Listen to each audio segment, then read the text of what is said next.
like to call to order the Normandy Schools Collaborative regular school board meeting for Tuesday, June the 10th of 2025. And the first thing that we'd like to do for our opening items is make sure that we have our roll call and establish a quorum. Director Davis Day. Present. No Director Dr. Petty yet. Vice President Edwards. Present. President Milton Roberts. Present. Secretary Taylor, no. Director Pearson Present. and Director Humphrey. Present. Madam President, we have a quorum. Okay, thank you. All right, I think our next order of business will be to conduct the Pledge of Allegiance. And I believe we have a flag right behind us.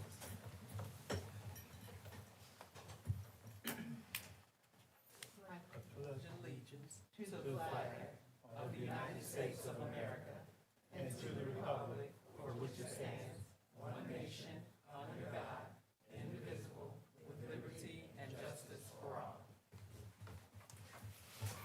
Okay. All right. We will move forward with item number 2 on our agenda, which is board operations, and we'll start out with item 2.01, which is board norms. And Director Pearson, would you care to read those for us, please?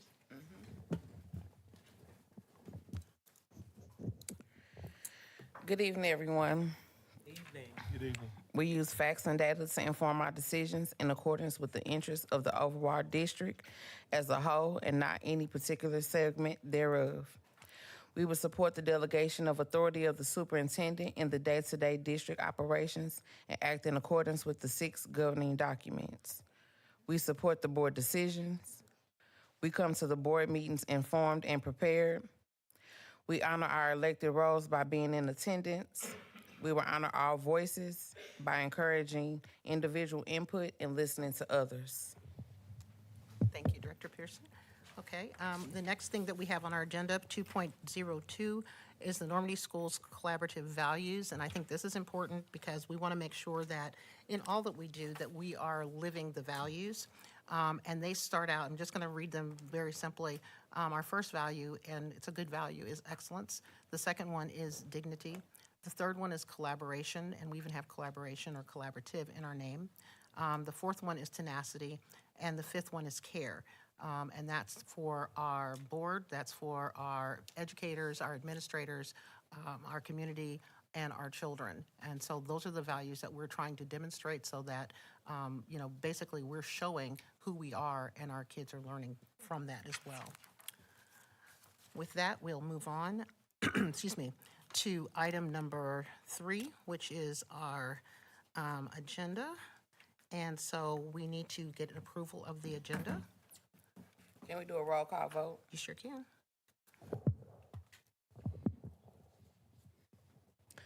The roll call vote on the floor is for the approval of the agenda. We'll start with Director Humphrey. Yes. Director Pearson. No. President Milton Roberts. Yes. VP Edwards. Yes. Director Davis Day. Yes. Okay. Madam President, the yeses have it. Thank you. The next item on our agenda would be our public comments. And Norm, if you'll take it away. Thank you.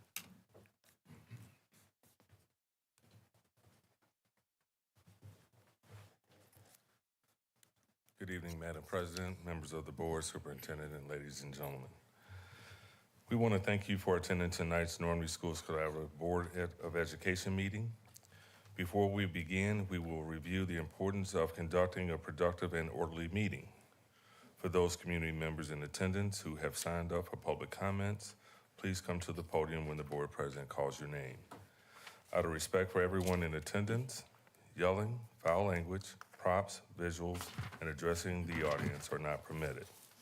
Public speakers may not identify staff or students by name. In addition, audience members are not allowed to speak, yell, or cause any disruption during public comments. This will ensure that the Board of Education is able to listen and transition to the next speaker.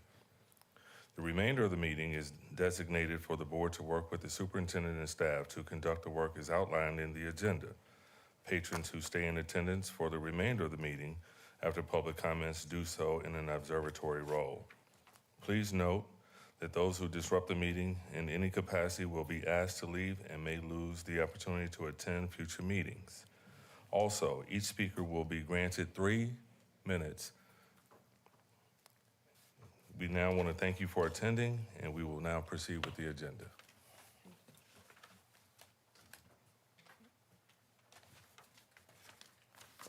Okay, we've got several comments.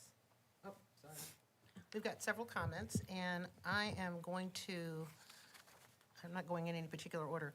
I'm going to start out with Mayor Brian Jackson, if you would like to come forward. Or actually go to the podium.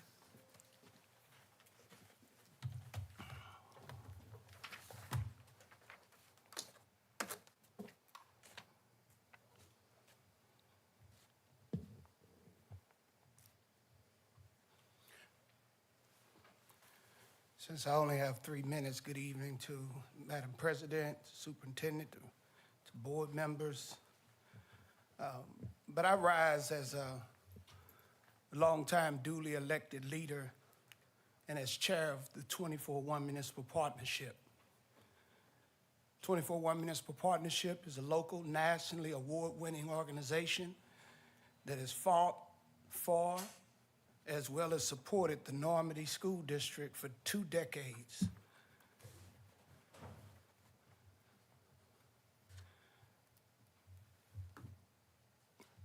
I rise to express that I am saddened, confused, and a bit angry at the slow walk of the MOU that will continue the wraparound services provided by our longtime partner, Beyond Housing. Maybe someone on this board can explain to me how we are still oscillating in our decision with a nonprofit partner that wrote the Viking Advantage grant, which to date has produced 145 degrees and matched over $1 million for students to go to college. Maybe somebody can explain to me why we're still oscillating when we have a nonprofit who has designated staff to assist with ACT prep, with assistance with FAFSA, and financial support for families. A nonprofit that has since 2015 provided 61,000 individual services for over 17,000 students, have served over 13,000 families and hosted over 900 parent events where over 38,000 parents have attended. A nonprofit that has invested over $5.5 million in staff salaries for program services to save the district, so you all have a seat that you're sitting in now. To save this district, Beyond Housing purchased over 7 vacant properties, which one of those properties allowed Normandy to survive during the transfer program, which would have shuttered our district, meaning you would have no seat to sit in now. And then there's Beyond the Backpack, which even tonight, while we stand here, St. Louis Public Schools will be voting to spend $495,000 of their own money for backpacks for children that our children get free. Get free. Most school districts spend their own dollars for wraparound services. I will close by saying this, since I only have 3 minutes. There's much more I want to say, but I will close by saying this. I stand looking at a dais full of people who were nowhere to be found when we fought for this school district, with Beyond Housing by our side to save this district in the cold, in the heat. And I'm appalled that you would hurt the neediest of our students to make a baseless point, if that's what we're doing. But here's the fact as I go to my seat. Beyond Housing will get the same money from their donors, no matter what school district they serve. I hope you can vote to make sure that it will continue to be our Normandy children and their families. And I yield. Thank you. I believe our next speaker is Miss Jacqueline Buck Horton.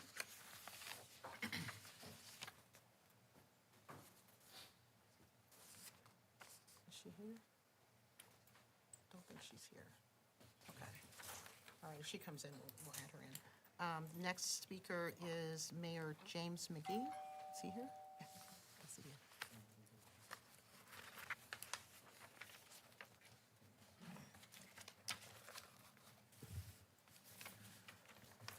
Good evening. My name is James McGee. I'm the mayor of the city of Anita Park. I want to say good evening to the board president, superintendent, board members, and all of those in attendance. Good evening. I just want to say it takes a village to raise a child.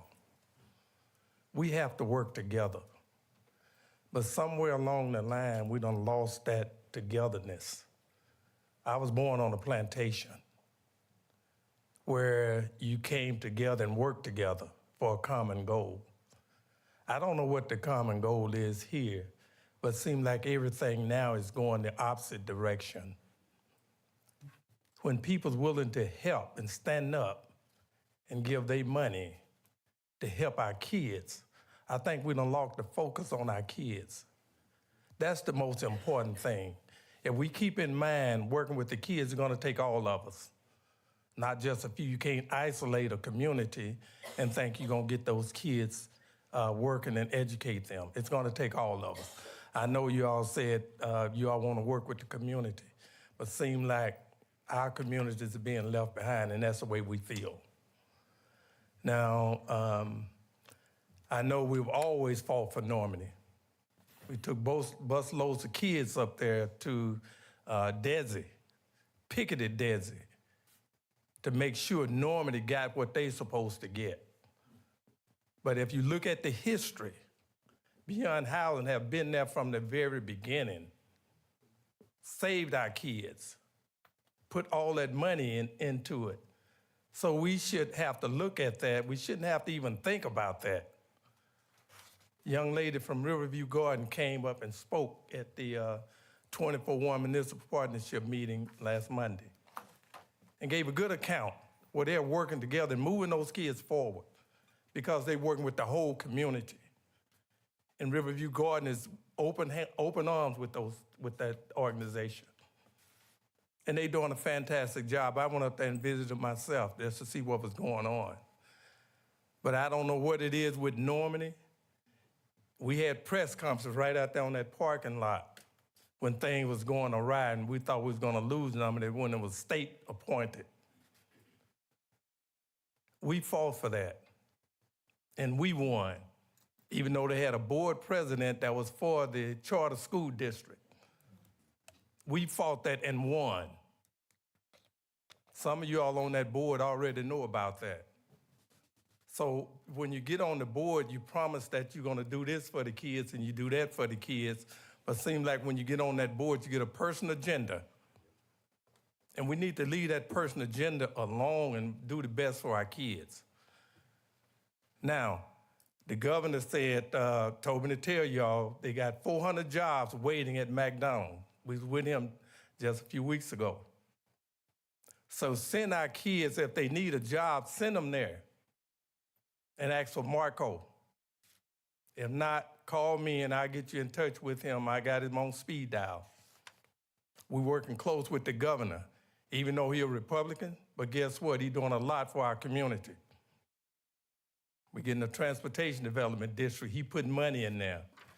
He never saw a community with 22 now, municipalities working together.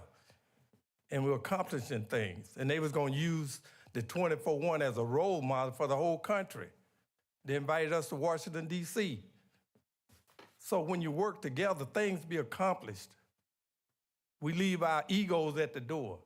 We leave our personal agendas at the door. What's best for the community? And that's what you need to keep in mind, what's best for the community. If our kids need jobs, we can get them jobs. When they done set aside 400 jobs for our kids, Josh Hawley just introduced a bill today where they can get $15 an hour. Where you gonna live off of $7 and some an hour? Inflation already done ate that up. So we're working for the betterment of our community. We had Channel 2 and Channel 4 call me. They want to come in and do a story on Normandy. When that you paid for it, Elliot Davis wanted to come in. We kept him out because he wanted to come in and paint Normandy as a negative entity, trying to show where our kids are not doing anything. All they're doing is fighting and doing nothing else. Well, we have some role models that then came from Normandy that was very successful. Keep that in mind, and if you keep that in mind and put the kids first, work with the community. Don't isolate the community, because you're gonna need the community, believe me. You're gonna need the community. We're there for you. We're not against you. We're not fighting against you. We wanna work together, but we wanna see things done the right way. Just like our constituents hold us accountable, we wanna hold you accountable. And when you hold each other accountable, you're gonna do what you're supposed to do. And if you don't know, go get training. We train our elected officials we just had a department head meeting, we train them. Sometimes you don't know, but when you start researching, you're gonna find out. With that, I yield. Thank you. Okay.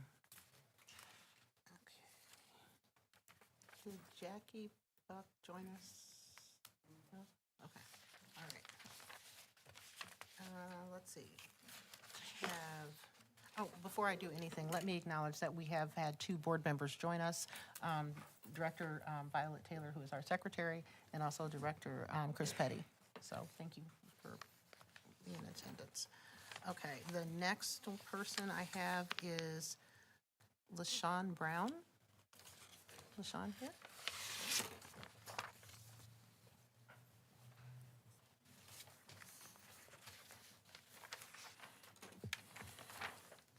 Good evening, school board members and Dr. Triplett. My name is LaShawn Brown. I am a mother, a grandmother, a resident, a taxpayer in this district. I am a manager at ELC in the kitchen. I'm standing here tonight because I love my job. I love working with the kids, I love my team, and I love being part of the school district. I make sure our kids get a hot, healthy meal every day, even when we're short-staffed, even when supplies are late, even when I don't have a cook. I make it work, but unfortunately, I'm looking for another job. I make it work. As a 10-month worker, I cannot survive. I don't get paid Christmas, spring, summer, or fall breaks. I still have bills that I have to take care of. When school is on break, it's not a vacation for me. It's stressful. I gotta figure out how to make ends meet. I've earned sick time, but I can't use it during breaks unless I'm sick. That doesn't make sense. Most of the managers don't even take sick days during the year, so the time just sits there. We'd rather be able to use it over the break when it really helps. I feel like we're doing the right thing. We're showing up every day, and we struggle. The ladies and men I work with in food service feel the same. They love the kids too. They work hard, but they need to be able to use their time for breaks, holiday pay, and things to continue to take care of their families and ourselves. They work hard, so the managers made it happen on their behalf. They cooked, they cleaned, and they ran the kitchen by themselves. That's the kind of team we have. I don't want to quit this job. I just want a first shot to stay. I need steady pay. I don't I need to know I can care for my family when school is out, just like I do for our students. Please think about making kitchen managers 12 months employees and letting our food service to have used their time off during school breaks. Times are really hard, and we just want to be able to keep doing the work that we love without worrying if we can really afford it. Ms. Taylor, thank you for speaking up for us at the last meeting. That means a lot. It gave me the strength to come here today and speak directly to the board about what we are feeling and hope that you will help. Thank you all for your time. Thank you, Ms. Brown. Thank you very much. Thank you. Thank you.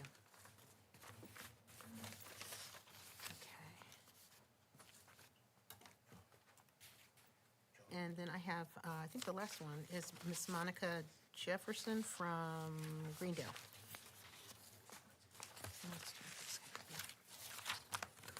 Oh. Oh, you heard me, okay. I thought she didn't hear me. Good evening.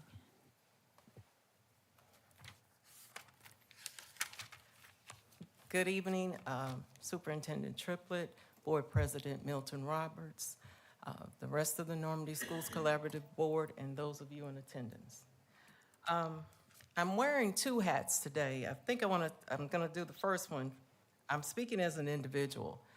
I came and spoke at this podium last month and expressed questions and concerns, and as of today, I have yet to receive anything.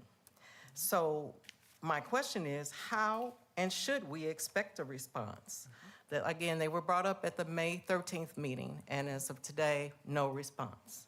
So that was me as an individual. Right now, I'm going to speak to you as co-chair of the 24-1 Municipal Partnership and mayor of the city of Greendale. I do not understand the trepidation with signing this MOU with Beyond Housing.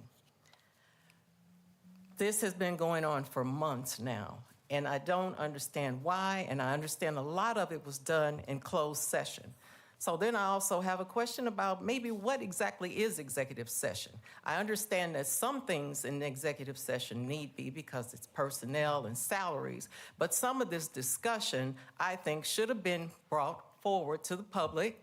And also, those who voted no initially should not have to hide behind their nose. Sit up here and say what you mean.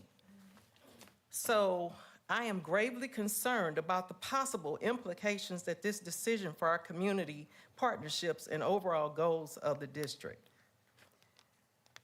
We were asked to speak by Chris Krameyer. He's out of town. We were told that this was be on the agenda. I'd like to know why was it pulled off at the last minute? So that's why you have these people here speaking in support of it.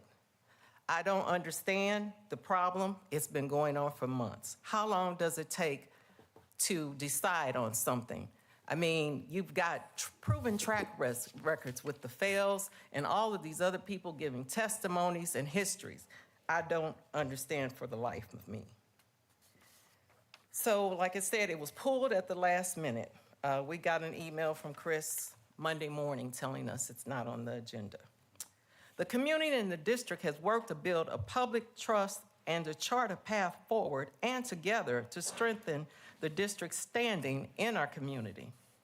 And I just get this horrible feeling in my gut that this path is beginning to erode due to the lack of transparent communication. It's my understanding that Mr. Krameyer has reached out on several occasions for a meeting only to be ignored. And with that, I want to say that I know that the district's values are excellence, dignity, collaboration, training, and care. Where is the collaboration? And one of the strategic priorities is impactful partnerships. Here you've got 22 municipalities wanting to partner with the school district for it to succeed, and you've got the flagship, if you will, Beyond Housing.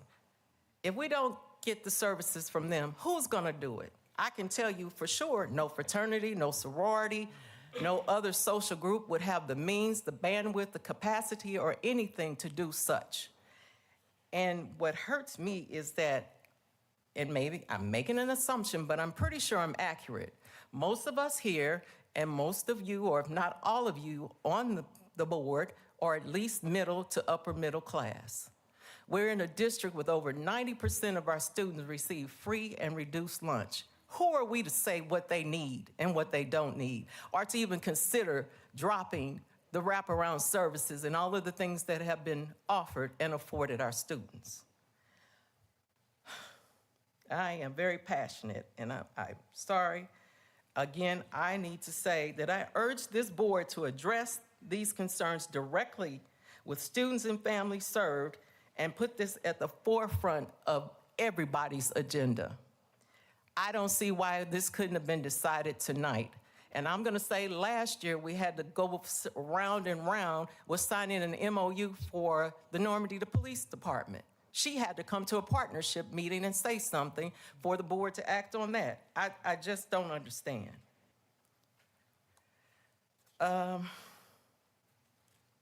Let's see. I just want to stress again, per the district, the values are excellence, care, dignity, collaboration, and tenacity. And one of the strategic priorities is impactful partnerships. So with that, I thank you for your time and consideration. And just like Mayor McGee said, you can't operate in a silo. None of us can. That's why the 24-1 was created, because each of our municipalities can't just operate in a silo, and nor can the school district.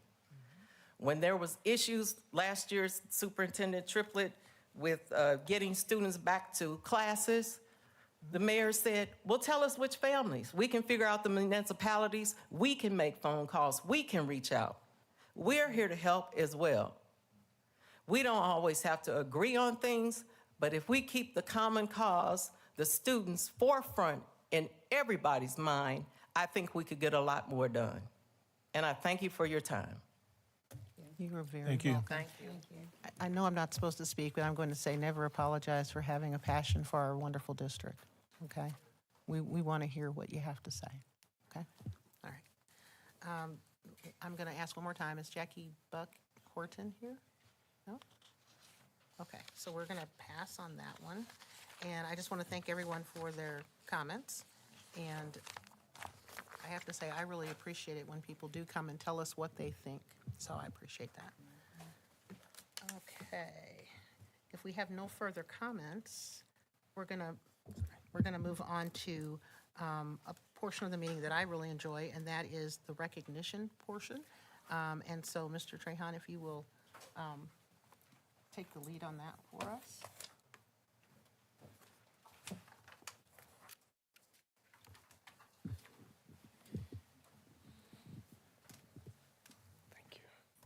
Good evening, Board President Milton Roberts, Superintendent Triplett, members of the board, good evening. Good evening. Normandy Schools Collaborative has received a 5-year, $450,000 comprehensive literacy state development grant. Barack Obama and Washington Elementary Schools will receive $45,000 annually for the next 5 years to support evidence-based literacy practices from birth through grade 12, aligned with Missouri's Read, Lead, Exceed initiative. This grant supports our district and school literacy plans, providing professional development opportunities and promoting equity and literacy instruction. This achievement was made possible through the collaborative efforts of district leaders, literacy coaches, and key team members, including Kate Kane, principals Dr. Pamela Hollins, and Dr. Mia Burgess, our literacy coaches and leaders, Dr. Tiffany McConnell and Dr. Michael Triplett, with support from Cecilia Rigsby and Charlotte Hood. This information aligns with Policy DD, which directs the superintendent or designee to pursue grants and other alternative sources of funds, goods, and services that are consistent with the district's goals and educational strategies, and that enhance the educational offerings of the district and support Superintendent's Goal 1, which is student achievement. We don't have the principals here tonight, and Kate Kane is out as well. So we will make sure that we give the recognitions and the certificates to them on their return. But we do have, we'd like to invite up to the podium, we have two students we want to recognize this evening, Justin Mitchell and Prasad Sims. I think they are here in attendance.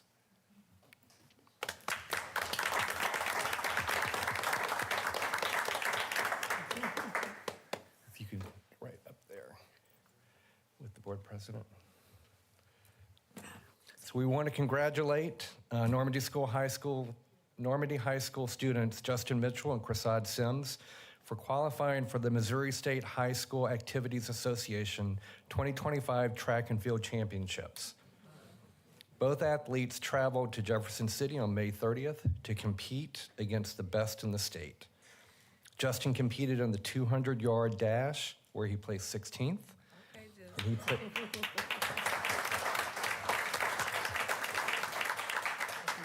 And he also placed 15th in the 400-yard dash. Prasad represented Normandy High School in the long jump and placed 13th overall as well.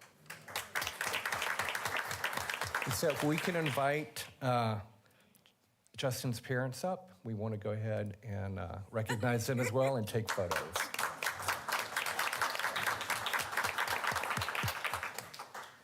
And while they come to the podium, just want to make you aware that this information aligns with policy IGD AP3, which allows students who attend the Normandy Schools Collaborative at the high school level to participate in district-sponsored extracurricular activities or sports that are governed by the Missouri State High School Activities Association.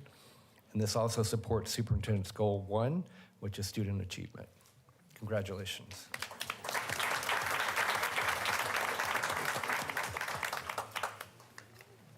Thank you. Congratulations, Justin. That's my cousin, you all.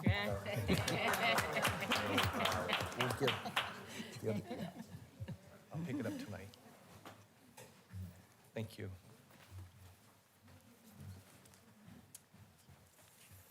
That's exciting.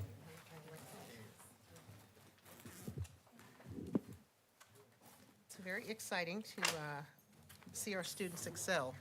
And it's even more exciting because one of the things that Dr. Triplett has encouraged us to do is to do some investment over at our... Oh, I'm sorry. One of the things Dr. Triplett has encouraged us to do is to do some investment over at the high school, as you're aware. So we've got a new multi-purpose field that's being developed, and part of that is a brand-new track. So hopefully that track will give you an opportunity to really, do some fast running and also to get some of your classmates to do that with you. Okay, we're done with that one. We're going to go on now to item number 6. And so this is items for information. And we're going to start out with the attendance update, and it's as of May 22nd of 2025. So kind of how we did toward the end of the year.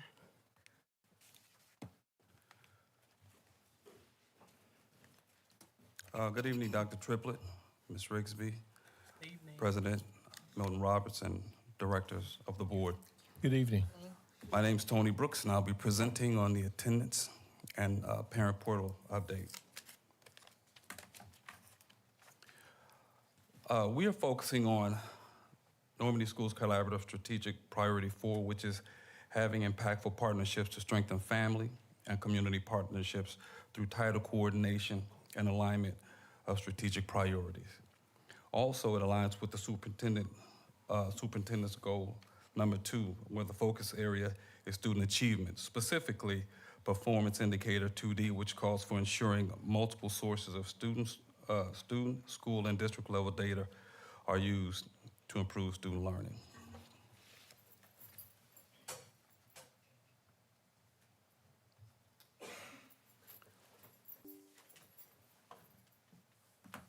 Mr. Ed.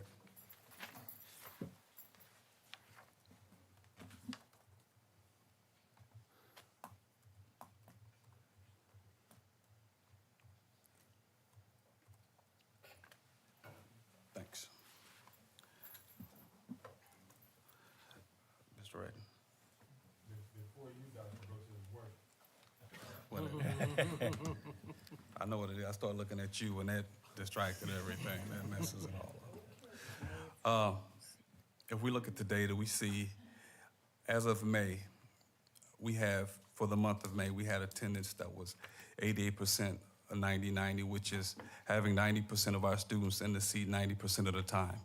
If you look at May of 24-25 school year versus May of 23-24, you see significant gains. If you look at the total for the year, we ended the year with an 85%, which is an increase of 23% from the previous year. That's very significant in 1 year. So that means a lot of things are happening. A lot of people are working hard to ensure that students are in the seats and are doing what they need to do while in the seats. Really quick, Board, I do want to take a minute to really applaud our parents, our students, and our staff. April and May are difficult months for attendance, and we've achieved. We've almost surpassed the district's, the state's average, which is around 83-84% attendance. So I want to give everybody a round of applause.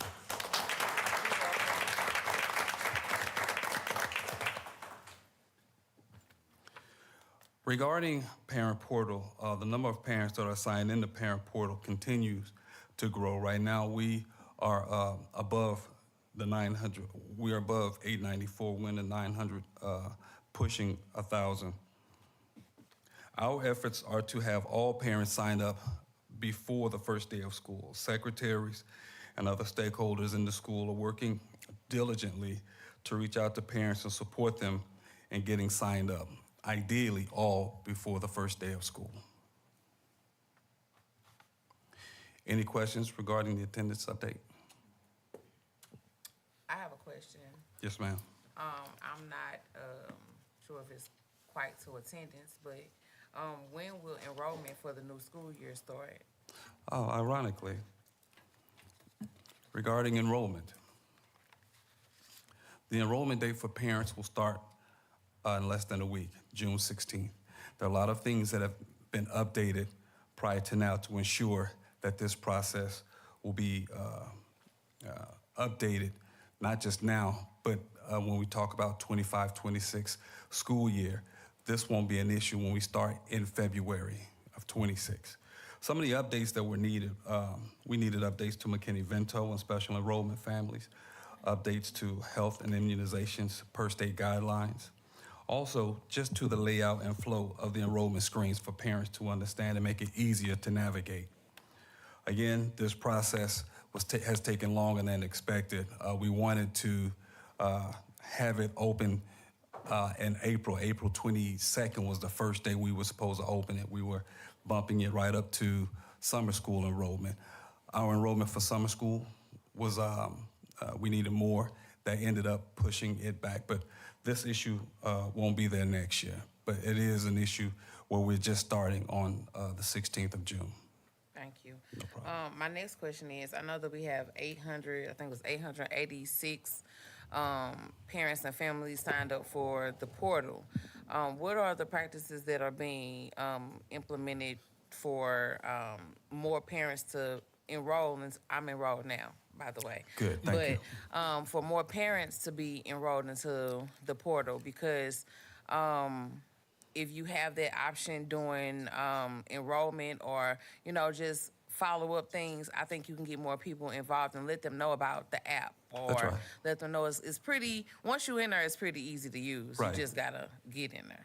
Right. Well, some of the things that we've done, Mr. Parker, in the spring, he hosted a Power School night.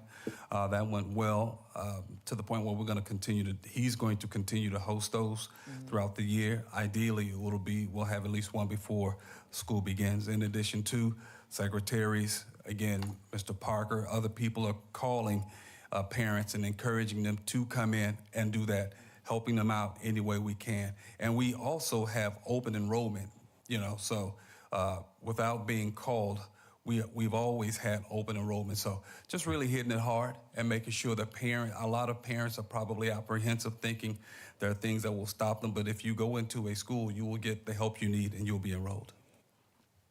And just I guess a little tidbit, with Beyond the Backpack coming up, have a table set up.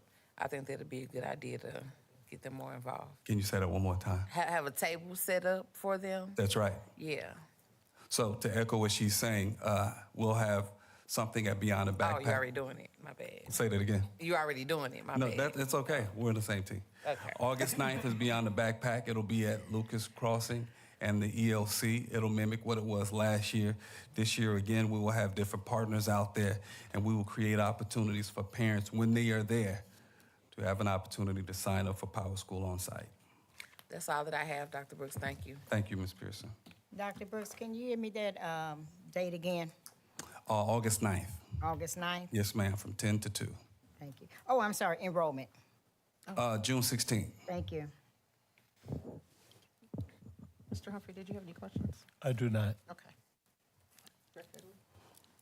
Any other questions? Last thing before I go, I would like to talk about summer school. I talked to the principals in doing my walkthroughs and also talked to some of the students. Enrollment has been somewhat consistent. We wanted 100% of those students who signed up to show up. We didn't meet that, but we do have a healthy number at all sites. In addition, operations are going fairly well regarding food service, ensuring that food restrictions are accommodated. Also, busing. We had a couple logistic operation concerns that we had to deal with, and between Ms. Weaver, and Ms. Day, we were able to talk through those. Student discipline has been at a minimal, and climate and culture has been extremely positive. These are the words from people at the site.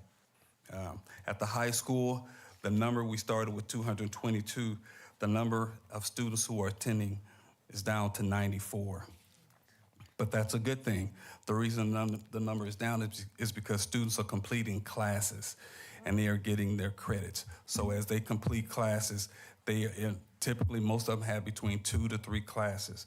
Once they meet their goal, they're done with their courses, and we are helping them at that point. But ideally, we'd like them to stay in to get enrichment. But the goal is for them to get the classes done, and they're doing that. So that's a good thing.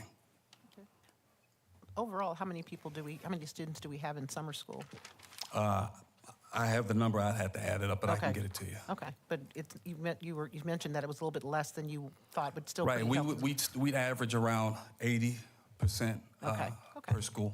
Okay, Yeah. wonderful. So they've been giving me daily rates, so it's been about that. Okay, wonderful. And I do want to say also that the Power School sign-up event was an outstanding event. So if you're, emulating that was Principal Nave and Mr. Parker did a wonderful job with that. They did. Thank you. Okay. Any other Thank you. questions? Anything else? Okay. I have. Who is the principal of the summer school? Which site? At the high school? At the high school. Ms. Reichert. She's not a district employee. She was hired solely to be the summer school principal at the high Right. school. Okay.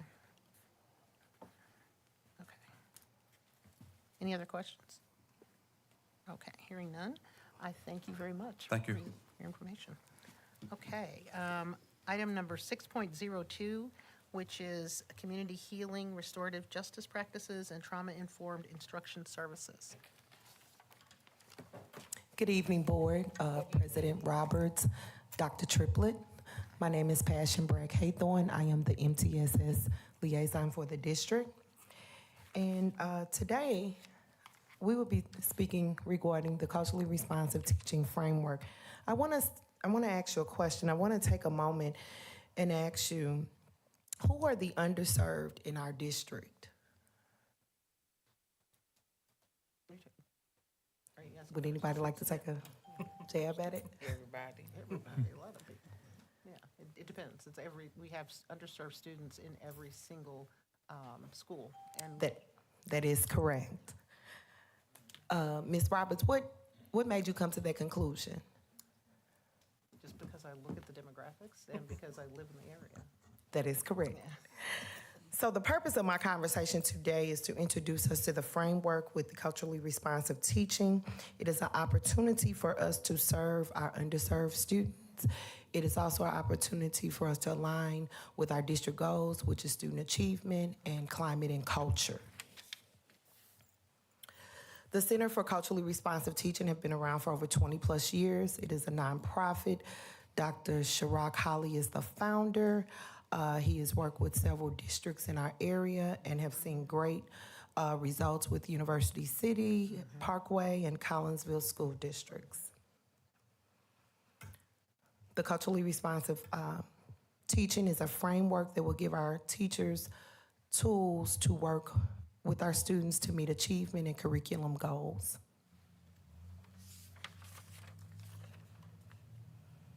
It is an opportunity, again, for us to serve the underserved population. The framework is specifically designed to support academic and behavior needs for our students. My personal experience in 2015, when right after the district was taken over by the state, our leader brought the culturally responsive teaching framework to Normandy, and we were able to make some academic traction and gains with the tools that they were provided. And I was a seasoned teacher at that time, and personally, when I transitioned into this role, this was one of the first frameworks that I thought that we should implement as we meet our goals and we're moving the needle in a positive direction for academic support. And this tells us how it would support Normandy and the teachers, and we will have a small cohort of teachers that will also help lead as we implement full implementation in line with our MTSS goals, as we really have a laser focus on meeting academic needs and behavior needs of our students.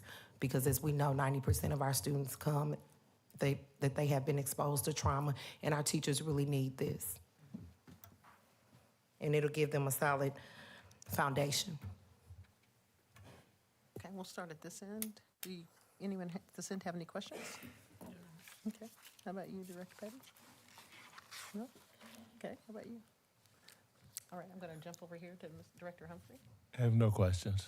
Thank Director Pearson? I have a few questions. you. Yes. Who will oversee this program? Will this program bring in their own employees? Will we use the teachers? They will come in and train. It's a 3-phase. They'll give us the foundation, the classwork, and then we will have a cohort. They will work with our principals and district leaders to full implementation. So it'll be all hands on board, and we'll all have the training. Wonderful. Okay, and so this program is basically for staff, not for the It's not a students just program, it's a yet. framework. It's not a program, it's a framework to help us support our teachers and our staff as we work and serve our students. Okay, thank you. Any other questions? No question. Okay, thank you. Wait, I have a question. I'm sorry. When we bring this program into the district, is it for all grade levels, or is it just for a specific- K-12, K yes. through 12, okay. And so another question I would have is, are all the teachers in all the schools going to be exposed to the framework? Yes. Okay, wonderful, Yes. wonderful, okay. They will be trained, Okay. and principals will be trained as well to be able to go in and make sure that the framework is being implemented with fidelity, and we will have follow-ups. Okay. Is there any information that we need to share with our community and our families about how this framework works? Is there any support that you need from them, so that they understand what it is that we're doing in the classroom? We'll be sending out communication as we implement it with fidelity, but yes. Okay, wonderful. We'll be doing a whole thing around trauma, SEL, our curriculum, yes. Yeah, because one of the things that we want to make sure that we're doing, and I'm hearing this already from you, is that we want to make sure that we're building capacity not just within our educators, but within all of our support staff and within the community as well, because we have to grow all of this together. So that's very important, and I really like the framework. So Yes, and it's it good. provides us sustainability as Yeah, well. exactly. I appreciate that. Thank you. Thank you. All right. All right. Okay. Forgive me because I'm going back and forth between glasses here. All right, the next item that's on the agenda is item 603, which is SSS and HR District Survey Update. I don't know who's doing that. Okay.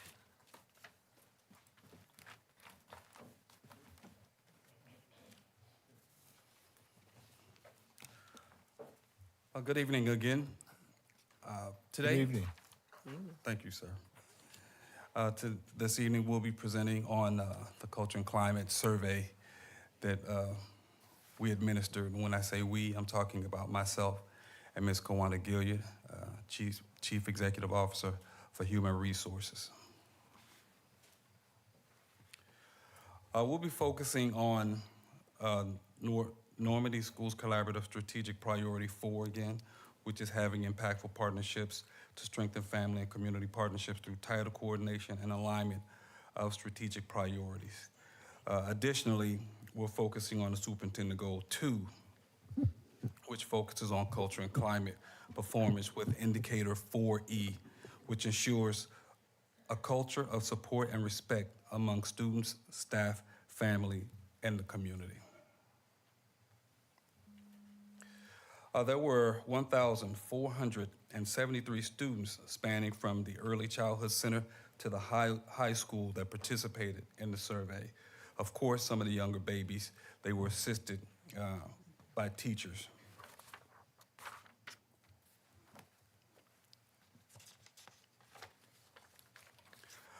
To talk about the success rate, you see we had 81.3% of our students agree or strongly agree that adults in the school treat them with respect.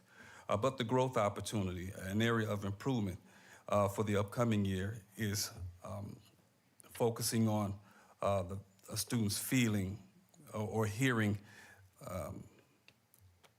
66.2% of students feel that other students at their school make threats to hurt students. I'm stumbling over my words, sorry. So what will we be doing to help negate this? We'll be working with students on getting rid of this attitude and working with them regarding SEL, talking to them with MTSS, multi-tiered student support, getting to the root cause of some of these issues. Also, we'll be ensuring that not just students one-on-one, but also working with specific classes to have conversations and put actions in place to demonstrate proper expectations on how to treat one another. We want to mimic and reflect that in the actions of the adults in the building and emphasize the golden rule: treat others the way you want to be treated. Parent surveys, you will see we had 249 parents took the survey. And trying to increase the number of participants, we opened up the survey in PowerSchool in addition to Google, through a Google survey, in addition to extending the time allowed for the survey to be completed by parents and guardians. Next year, we'll be intentional in having an annual dedicated window early every semester for survey participation with all stakeholders. This will start in the fall. Overwhelmingly, parents and guardians agreed and strongly agreed that their child's school encourages them to be an active partner in their education. But on the other hand, more than 1 out of 3 of parents and guardians agreed or strongly agreed that bullying of students at school or at school activities are a problem.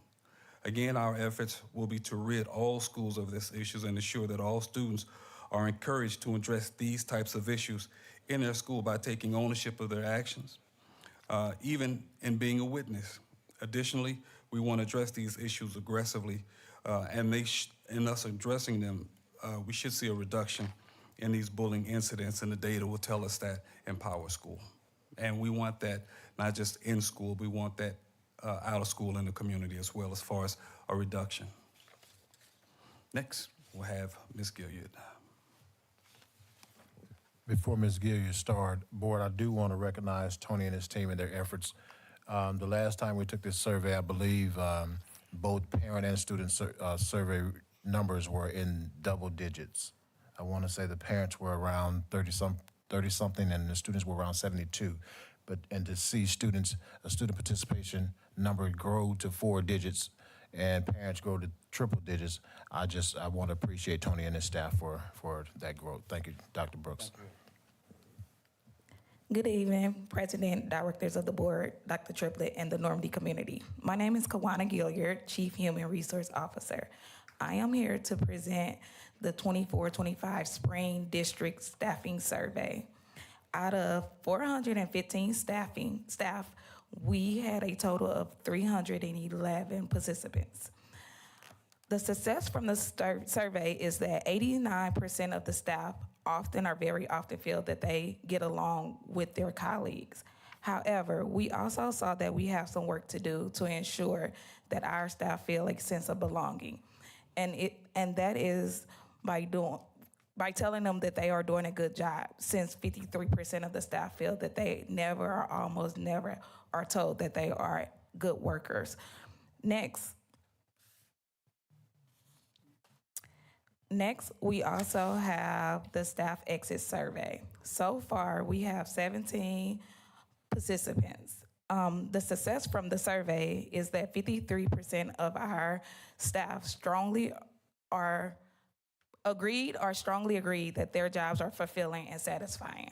However, we also see that we have some work to do to ensure that our staff feel a sense of belonging, since 58.8% of our staff disagree and strongly disagree that they feel connected to the Normandy culture. Questions?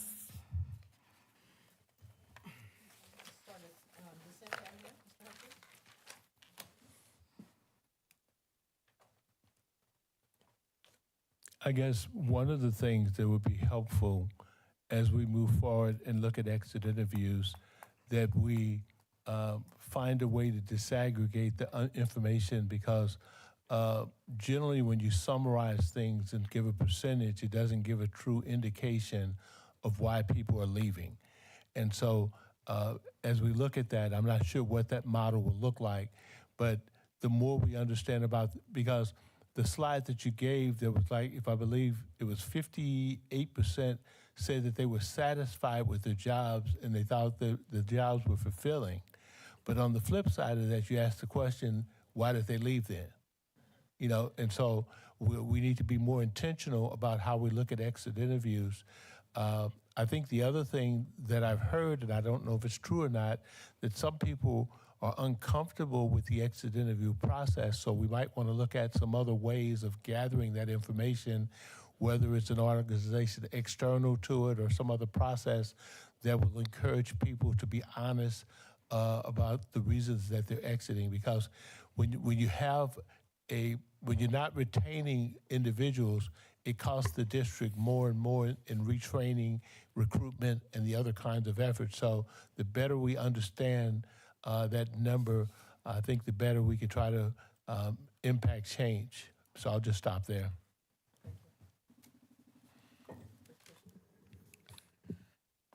My question is, will there be a survey for the first quarter of the school year? And will it have a longer timeline as opposed to 2 weeks?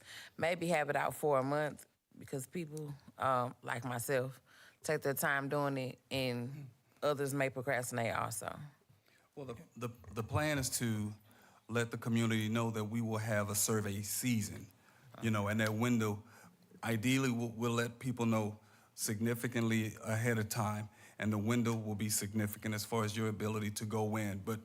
And us being able to disaggregate the data, we have that, we need to have that start and that end. So we will have it open, but we can't have it open too long. But we want to do everything we possibly can to communicate to the community that this is something important and we need you to participate.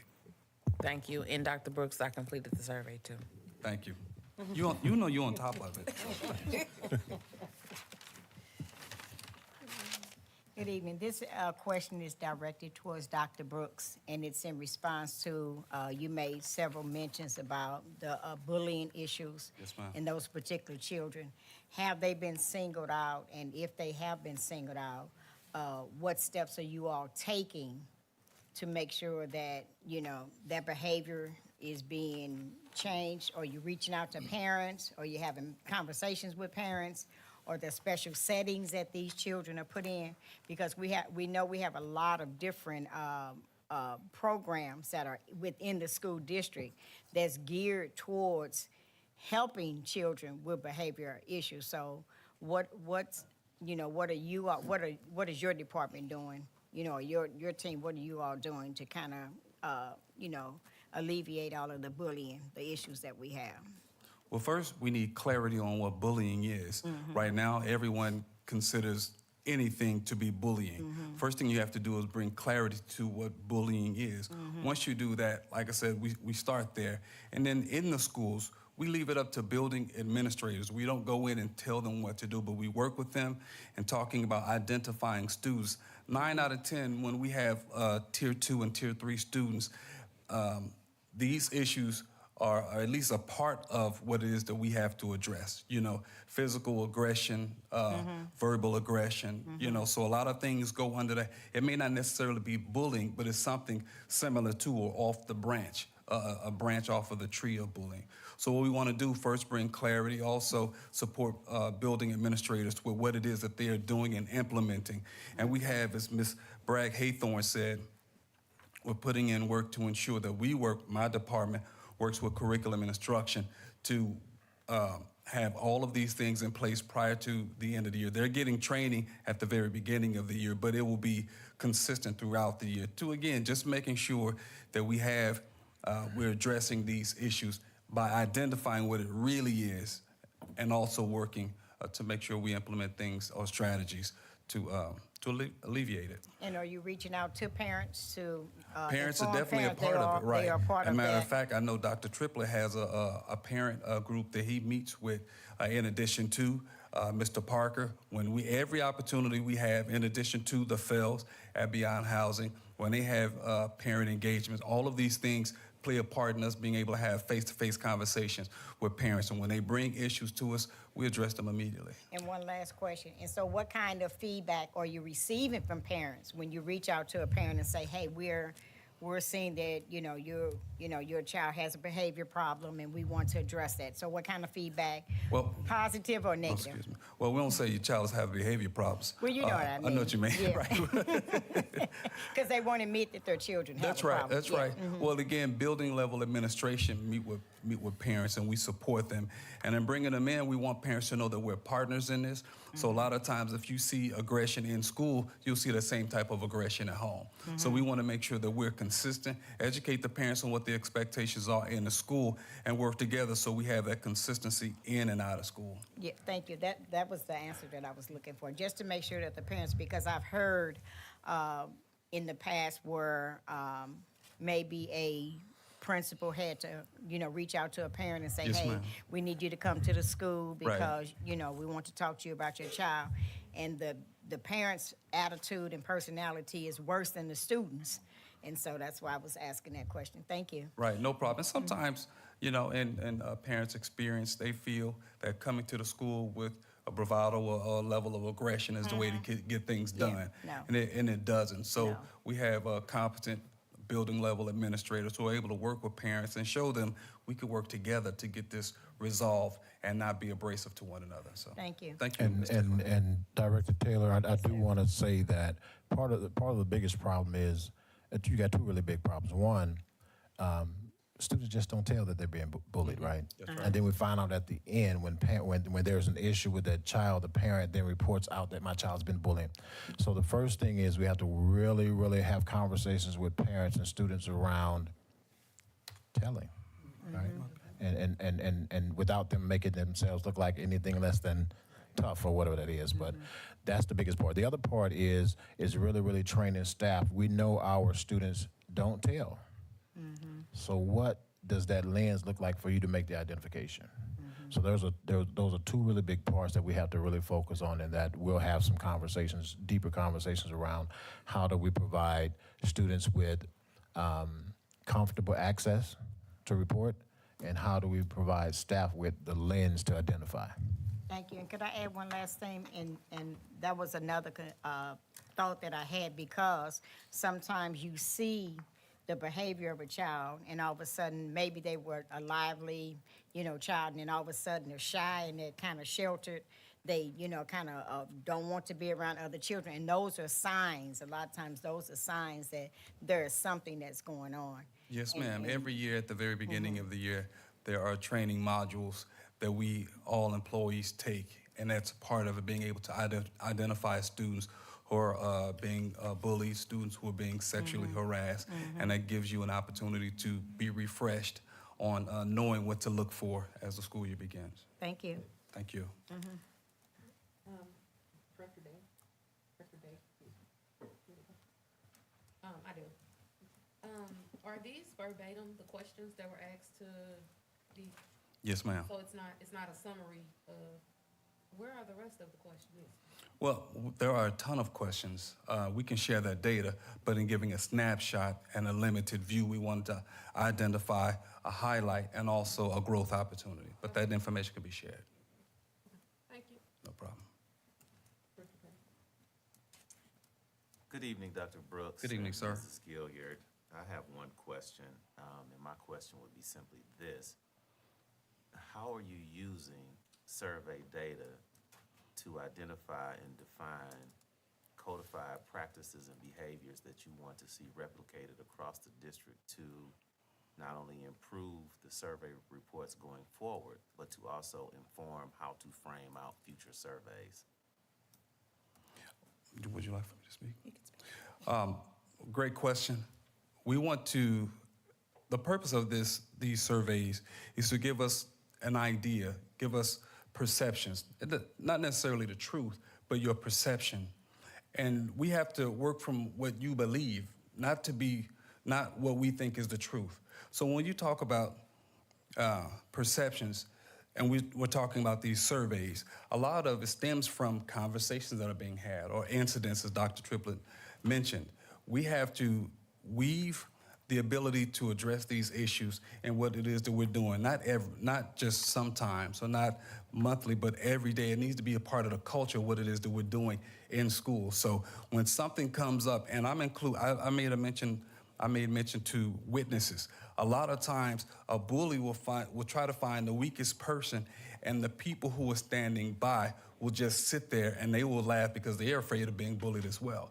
So what we're trying to do in gathering this information is just not identify, for instance, a bully, but see how the culture of it impacts the climate in the schools, and make decisions now so that next year when we start the school year, we can say, well, let's look at the data. What does the data say? The data says our students feel this way. What are we going to do about it? Now, again, we have a bunch of different strategies that we're talking about, but we need to be specific in saying, we know what this data says. We know what our students say. So if we start at that point identifying what our students are talking about, then I think we're doing a good job. And also, Dr. Petty, we have to make sure that we're sharing that data with staff, with building principals at principal meetings, in our student advisory committee and our parent groups, and all of those committees where we have a large number of people share that data. We haven't thought about it yet, but I'll have some conversations with the cabinet around sharing that information at public hearings, so that we can make sure the parents are aware of what the data is saying and what we need to do moving forward. And so presenting the data in forms of workshops and those kinds of things so we can do better and know how to support students and staff. Thank you. Thank you. Yep. Good evening, Mr. Brooks and Ms. Gilliard. Gilliard. Good evening. I was going to call you Ms. Kawana, but I know that is not appropriate. Okay. I do have a couple of questions, and it's referencing back to what Director Taylor mentioned. I know you mentioned about parents and FAILS being involved in the conversations around bullying, but I want to know, are the counselors and social workers also involved in those conversations? And if so, do we have enough of those staff to support the frequency of those incidents that we are having in our schools? Yes, ma'am. We have, matter of fact, typically, the initial issue is brought to the attention of a counselor or a social worker. And then they get building level administration involved. And then the cycle, we start the process of interviewing everyone, bringing in parents, working on resolution, having meetings where the students who are involved, they get an opportunity to talk and work towards a resolution. So they are at the core of it. You had a second part to that question. The second part was, do we have enough staff to support the frequency in which those incidents occur? I noticed that the number was high for that, but I do know that we probably already have some data where we know that a significant amount of students have been bullied at a period of time within our school districts. I mean, within our schools within a district. So my question is, how do we make sure that we have the adequate support of counselors and social workers in each school that support those issues? Well, I think it falls on more than just the counselor and the social worker. I think if you look at the number of students we have and you compare it to what the state says, the number of students in comparison to a counselor or social worker, I think we're meeting that. But we also have, in addition to that, we have walk-in counselors. In addition to that, we have interventionists. So we have other people who are trained, who will get the same training as counselors and social workers to identify these issues and work with students and families to resolve them. Okay, thank you. No problem. Okay. I actually just have a couple questions. It sounds like what I'm hearing is that there's a need for our students to really be educated on the whole notion of an allyship. Okay, how do you become an ally for your friend and so forth? Yes, so, ma'am. It seems like that's a K through 12 Correct. type process that we need to talk about. What I'm interested in finding out is, for the data that you've received, I would like to get the full survey results, first thing. But the second thing, is each principal going to get building level results? And then also, is there an understanding of building out some type of an action plan to address their building level results? Oh, no. They are able to, in Power School, they're able to gather the data specifically for their school. Okay. But when it comes to the survey, we had anonymity with it, so we didn't necessarily say these are ELC surveys or these are, Lucas Crossing surveys. We just had surveys. Okay. But if they look at the data in Power School, it will tell you the number of infractions that you're having. And specifically, if we're talking about bullying, they'll be able to look at that and be able to address if it's happening at a certain grade level, if it's happening in a certain location in a building, if it's happening at a certain time of day. So building level administration will have this at their fingertips. Okay. Is there an understanding that they need to be building action plans? Usually when you do a survey, then the backside of the survey is that you're building an action plan to address what you found, but you're also building an action plan to address it with, like the parents or whoever the stakeholders were that took the survey. This is what I found, this is what we're doing. So is there an action plan? Yeah, every school will have their own, let's call it an action plan. They will have their own plan to address the different issues, academic, attendance, discipline, so on and so forth. Okay, thank you. Any other questions? Okay, thank you very much. Thank you all. Have a great evening. Okay, the next item that we have is our item 6.04, and that's the April 2025 Board Financial Report. And so our CFO is going to come up and enlighten us with some numbers. Good evening, Joint Executive Governing Board and Dr. Triplett and Normandy Schools community. Great to see you all this evening. Again, I'm coming forward to provide you with an update on the district's financial position through April 30th of this year, 2025. And by the way, this financial report is being done in basically conformity with Board Policy DI on fiscal accounting and reporting, which states that the board shall receive monthly financial statements from the superintendent showing the financial condition of the district. Additionally, this information supports and aligns with the superintendent's Goal 3 focus area, operationalized strategic plan, which notes that when operational systems are clearly defined and consistently applied, schools run smoothly, resources are allocated effectively, and staff can focus on teaching and learning without unnecessary disruption. So without further ado, we will proceed in looking at the district's financial position again through April the 30th of this year. We've got a lot of good news. Again, our financial position is pretty strong. Again, through April year to date, we have banked and we have roughly about a $26.4 million fund reserve or fund savings, which equates to an overall 39.09% fund reserve or fund balance. And that's roughly about a 31.58% operating fund balance in our two operating funds, which are our teachers fund and our general fund. We had revenues year to date of roughly just under $55 million at $54.7 million. And then we had expenditures, associated expenditures of roughly just over $55 million year to date, 10 months through into the fiscal year. So again, our fund reserve, reserves in both our general and our teachers fund are roughly about $16.2 million. And again, as I had mentioned, that equates to a 31.58% fund reserve, which is pretty solid, pretty strong. Again, as you all know, the state requires a 3% minimum fund reserve in the operating funds. And again, we're at 31.58%, which is roughly 10 times that. So as I had mentioned, our audited ending fund reserve or fund balance as of the end of our last past fiscal year, June 30th, 2024, was $26.880 million. As I've mentioned, we've had revenues collected through April of this year of $54.7 million. We've had associated expenditures through April of just under $2 million. Which brings our fund reserve, our ending fund reserve, to $26.4 million, as I've mentioned. Again, our overall fund balance in all funds is 39.09%, while that operating fund reserve balance is 31.58% is the ratio in the operating funds. Some of the things that the financial operations that we're doing, we continue to work on. We are working on wrapping up and providing you, the board, and our community with the 25-26 fiscal year budget.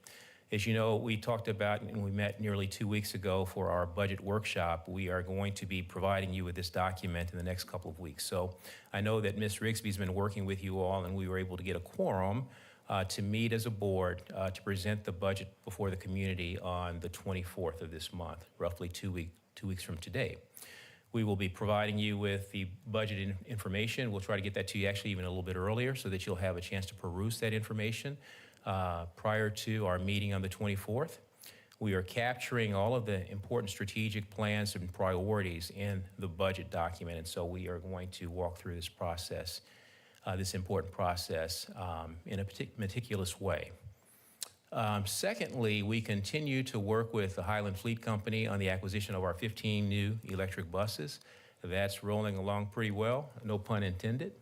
And we hope to have those buses again in the late fall of this upcoming fiscal year. That is also being done in tandem with a renovation to the transportation depot at our Bell Ridge facility as well. We continue to work with Ms. Gilliard's group, the HR team, in acquiring a new accounting and human resource system that we want to implement by January 1st of 2026. Again, we were working with the transportation management team in Transpar for prospective operation proposal, and that's going to be presented actually as an action item this evening before you, the board. And then finally, we continue to move forward with the ESSER 3 projects. We've got some great projects going on. Of course, a wrap-up of the Prop V projects at the high school. We are working on renovations in the Viking Hall.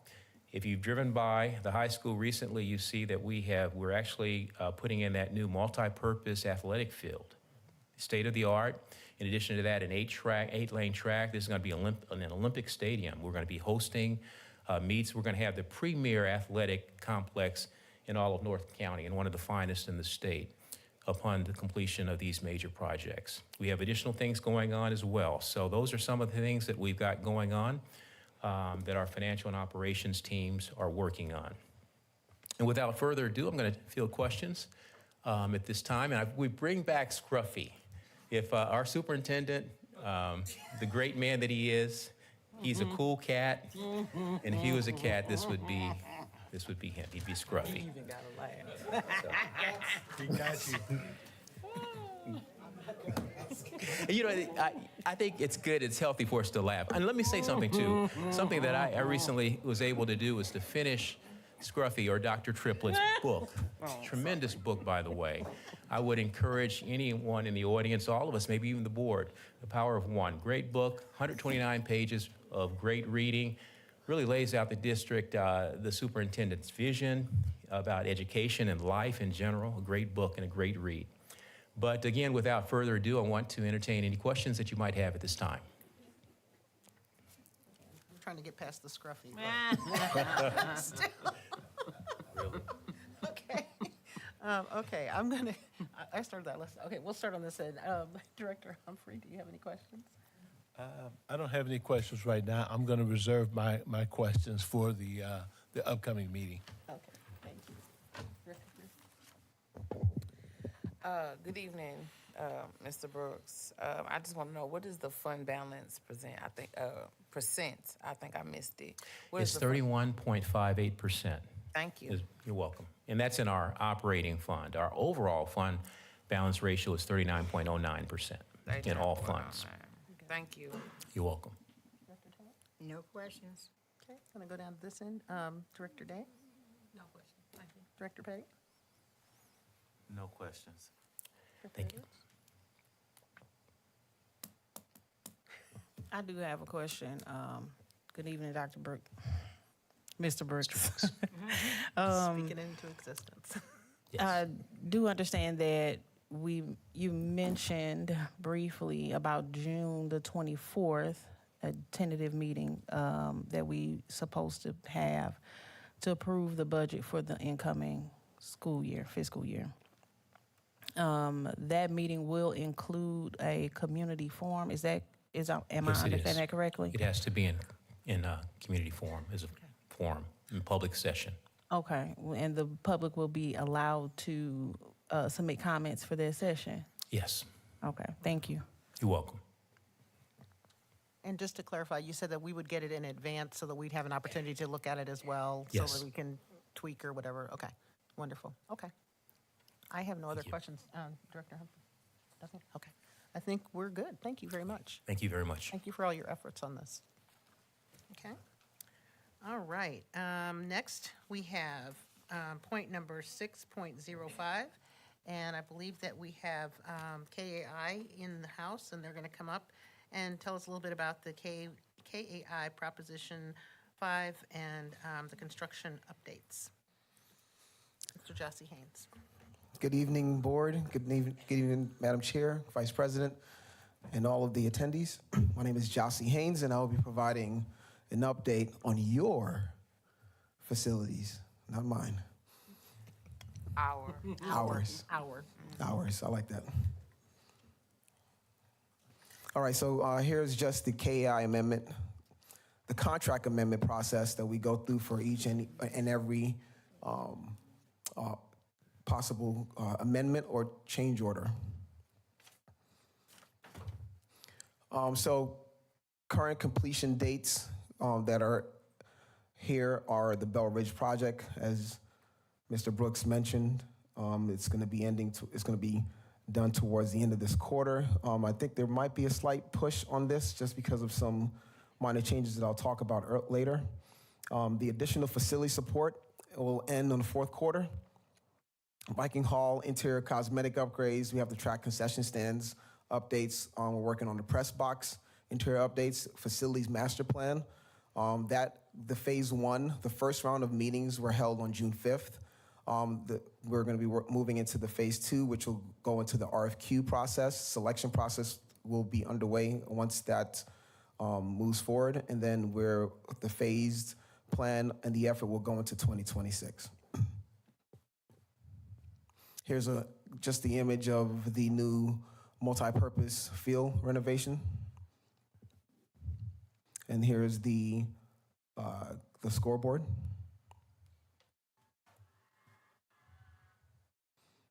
And then here's just an image of what the current state, the work that was done at the time this was taking, what's happening out at the field. You can see that the track has been removed. fencing has been taken down. So it's, if you've driven by there, you can see that there's a lot of work that's happening currently, and it's a good site. Soon they'll be digging into the grass area. We actually took a piece of the grass and saved it for one of the Viking football players. Some more images of the football field being torn up. Here's an image of the athletic field improvements. This is just a visual representation on a drawing set that just talking about the scope of work that will be done for the athletic field improvements. There will be restroom upgrades along with some facade work. Here's just another image of some of the materials that will be put inside of the area for use. There's been identified issues with the old equipment, and some of it will be replaced. So this is just a plan to show where those items will be located. And from a strategic plan point, we had the AD involved in this, and this was something that was discussed. So we are moving forward with getting this on to the docket. This is also just another representation of the Viking Hall upgrades. It's going to be work being done to the front doors, so that's depicting that, and also in the concession stand area as well. Restrooms will also be upgraded on this particular scope, and we are currently out to bid on this scope of work right now. So it went out for public notification on Monday, I believe, and the drawings are being updated right now so that contractors could start giving us costs for this. Here's just an image of the Bell Ridge bus improvements. As you can see, the blue area and the yellow area, we had conversations with Highland about the inefficiency of this layout. So we've asked them to make a change to it so that the actual buses can actually get into their parking spots so they can be charged. Currently, there is a 40-foot clearance that's needed so that bus can make and turn. So we've asked them to do this particular diagram, which is showing it far to the left. You can see the blue stripes on the left. We're moving it. That X is where it was. So we've asked them to give us what this would look like and if they're able to accomplish this. And I think that's what they're disseminating, if they're able to do this, not if they're able to do this, what the impact will be on the schedule and the budget. Here's the requested ESSER fund cost projection. This is just a schedule that shows the anticipated costs and how it will be, how the costs will probably hit the school during the projects. And this is just a reminder that, as we are in this summer time frame, we've had students come by the office to tour our facilities, and we're still looking for more opportunities for shadowing. If there are any interns or any shadowing opportunities that you may know of a student that would like to do something, I am open to giving me a call and saying, hey, Jossie, I have a student that we would love just to shadow you for a day or two. If they're interested in the construction industry or if they don't know what exactly they want to do, I'm just opening up that opportunity so that can happen. Thank you. Are there any questions? I think I'm going to add the cat to my next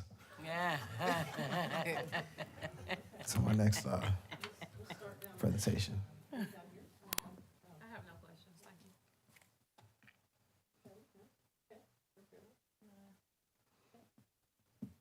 No questions. I have a question and a comment, per Yes, ma'am. usual. Hello, Jossie. How you doing? Good evening. So the field in Viking Hall is on track to be done in its respective time, correct? Okay. I do want to just again state another comment. Thank you for showing up for our community. Again, that's why I said our instead of your, Right. because you show that you didn't go to Normandy, but you got Viking pride. So I believe in it. I appreciate all of the hard work that you're putting in, the hard questions that I know I've answered, gotten on your nerves. Thank you. You know, Madam Chair was able to meet our president of our organization. He is also a Viking graduate. I know. Part owner of our company. Came right here from not from Vike, but he came from Normandy. 82. And he instills the Viking pride through our company. And I feel I'd be remiss if I wasn't representing him. You know, I look at that as an honor to be here in front of you guys and to be a part of this community. So that's why I show up, because I believe in our children and these babies that are going to be using these facilities for days to come. And thank you. I appreciate the acknowledgement. His family has rich history in Normandy. Yeah, it's funny. We had a call today and we were talking about the royalty that he's royalty. Serious royalty. Thank you. My pleasure. Good evening. Good evening. You know, we were in the construction meeting and we were talking about a potential fundraising idea. Is there any possibility that might take on life and happen? You're talking about the chairs, the removal of the old Viking chairs that are in the Viking Hall. I'm part of this community. If you tell me you would like to save some chairs and look for donor, you're speaking to this, so everybody understands what he's talking about.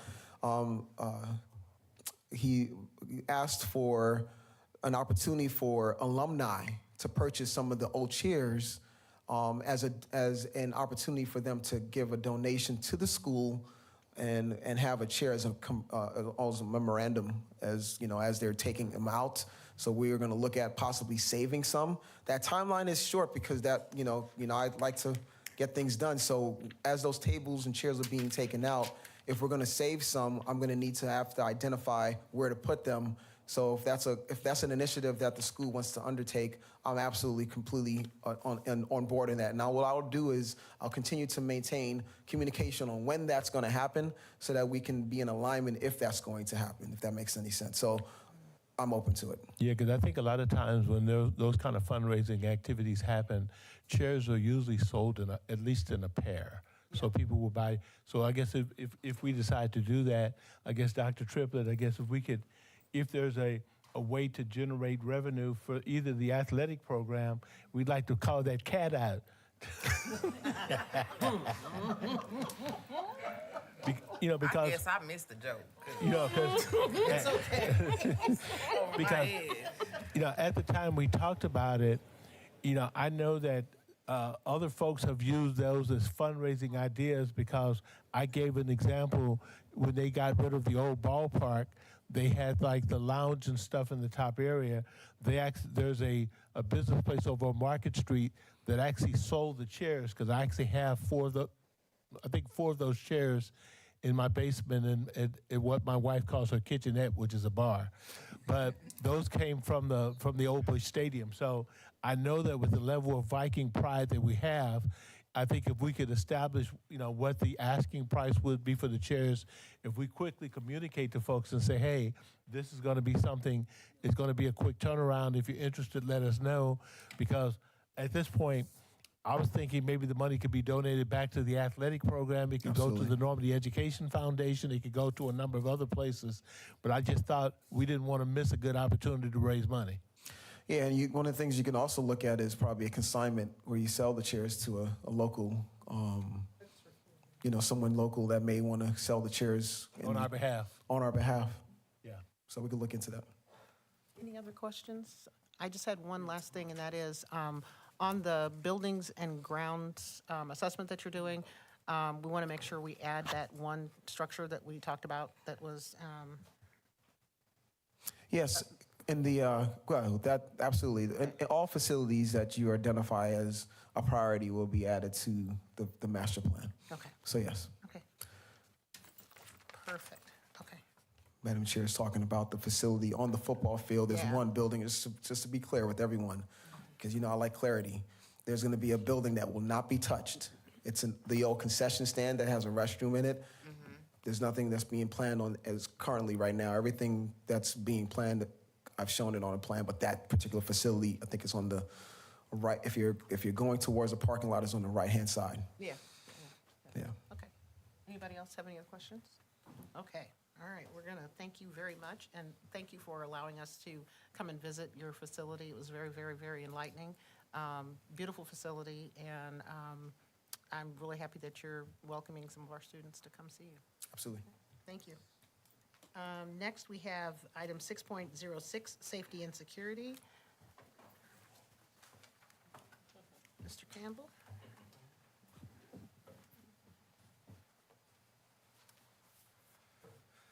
Good evening again, Madam President, members of the board, ladies and gentlemen, Superintendent, I apologize. I'll be presenting our end of year discipline records.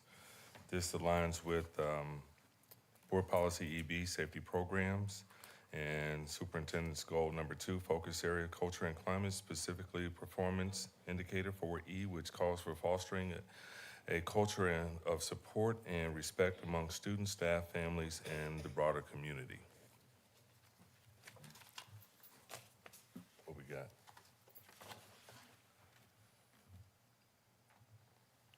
Mhm.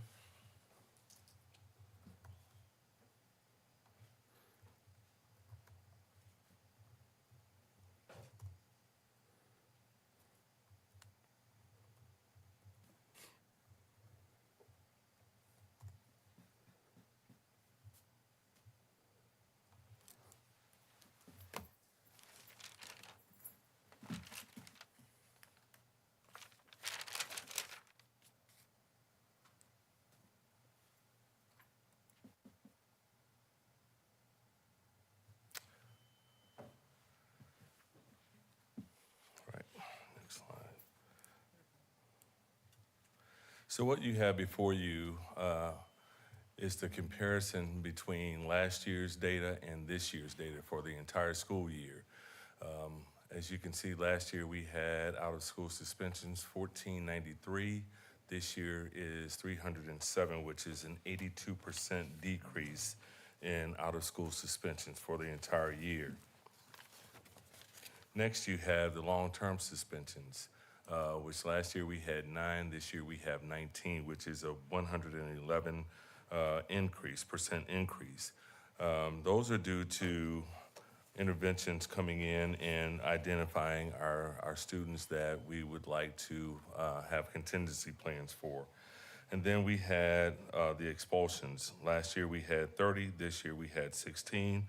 That's a 47% decrease. So again, I'd like to attribute those numbers to all the things that we have in place that we've implemented, such as the cell phone ban, the clear book bags, our crisis alert system, which now the staff and students are now aware of and taking full advantage of. And again, I want to say that the cell phone ban helped out a lot this year. We saw things really decrease in our bullying, our in-school fights and things of that nature. So I want to give it up to the board, the superintendent, for initiating that initiative and making things go down. Ms. Taylor, you mentioned about identifying bullying. I just want to add that you'll hear me say this time and time again. Normandy is generational. And what I mean by that is that we have a lot of employees that have lived here, worked here, and we are able to identify a lot of the students and their behaviors, and we identify when students are not feeling their best or are a little out of sorts. And my security team, along with building administrators, are able to identify those students. And we try to make sure that those students are getting to and fro without incident. And we're identifying those students that are doing the bullying and trying to get those to the building principal so we can have those contingency plans in place. So I just wanted to add that. And one of the other things we're doing, our dispatch will be coming aboard. Yes. After June 30th, and their sole purpose is to monitor all of our monitors district-wide. Yes. And make sure they're keeping the radio frequency clear and busy at the same time, to make sure we're notifying where the blind spots are, and that person is just really honing in on those kinds of things. And so that's just another security measure that we put in place to make sure that we're keeping our students and our staff safe. And also, one last thing, we also have an anonymous tip line. It's called Courage to Report. that the state, that's an initiative that's implemented by the state. And I get constant notifications from Courage to Report, and I get that out to the building principals, and we are required by state to actually respond with a solution or some kind of response back to them and let them know that we've actually taken care of the problem. So.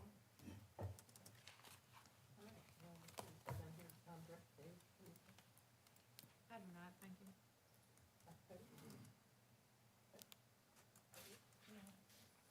No questions. No questions. No questions. Thank you. Thank you very much. Okay, the next item that's on our list is item number 6.07. It is the update from Solution Tree for the 2024-25 school year.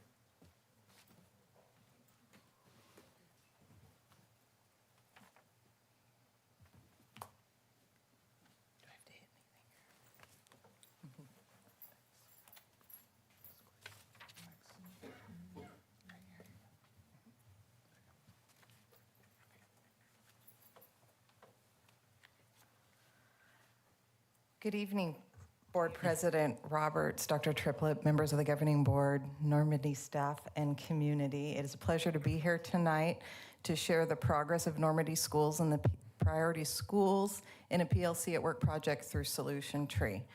We value our ongoing partnership with Normandy, and I'm really excited to be here tonight to share with you. My name is Amy Curd, and I'm the Vice President of Professional Development Operations for Solution Tree. I work to oversee the implementation of PD services throughout the country. My prior career was in California as an educator for 24 years as a math teacher, assistant principal, and principal. With me tonight is Colleen Meyer. She's a school improvement specialist for Solution Tree. She works very closely with Dr. Sharon Kramer in the implementation of the priority schools projects throughout the country as well. And she's a former educator from Colorado. Before we dive into the progress of Normandy, I want to just take a quick minute to talk about our purpose and focus in the work that we do in schools. Normandy's investment in the priority schools work is a huge commitment to this community, and we are right there with you to support the progress that you make. Our approach focuses on adult learning by partnering with your schools to implement collaborative structures and processes. This foundation is built on the belief that learning is required. So we are aimed at setting the table for schools to be able to have processes and structures in place to further student learning and see student achievement grow. We use several tools, including progress reports throughout the year, to monitor the development of processes and systems at each school. These reports provide continuum ratings across 9 key areas, offering insights into each school's progress and guiding the development of 30, 60, and 90-day action plans. We know that strengthening these processes, though their improvement may not always be linear, is crucial for improving student achievement. Many variables can affect progress in establishing systems, so we look at data over time, which we refer to as persistence data. When refining school processes, we focus on persistence data rather than growth data. So what this means is there can be variables that affect a school's progress. That can be anything from staffing changes, leadership changes, attendance boundary changes, the introduction of international teachers, substitute teachers, a lot of variety out there in things that can impact a school's progress. So we look for overall strengthening of processes and quicker recovery from any regressions in making that progress. And we have a persistent focus on fostering a culture of learning. Our goal is long-term sustainability of the work in your schools and ensuring processes endure and improve over time, regardless of any internal, external factors that may happen. The data we are sharing tonight is meant to highlight progress and foster collective ownership in school improvement. The data should speak to us, and empower us to guide schools forward effectively. These are some of the examples of questions that district leadership uses to guide their schools when they are looking at the data that we provide.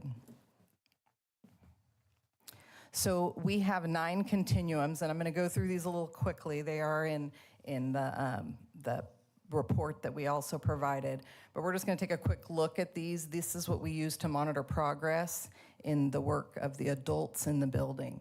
So for the first one is a culture of success, and it's aimed at transforming schools from a cycle of underachievement to one where learning is required for every student.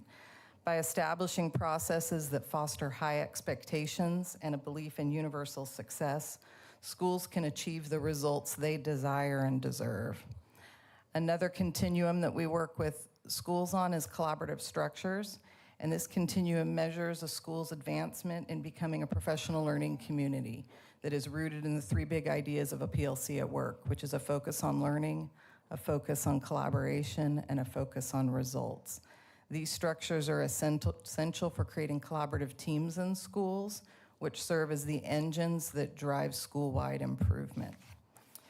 The PLC at Work process is also rooted in 4 critical questions, so I'm going to go through those. That's another aspect of our work.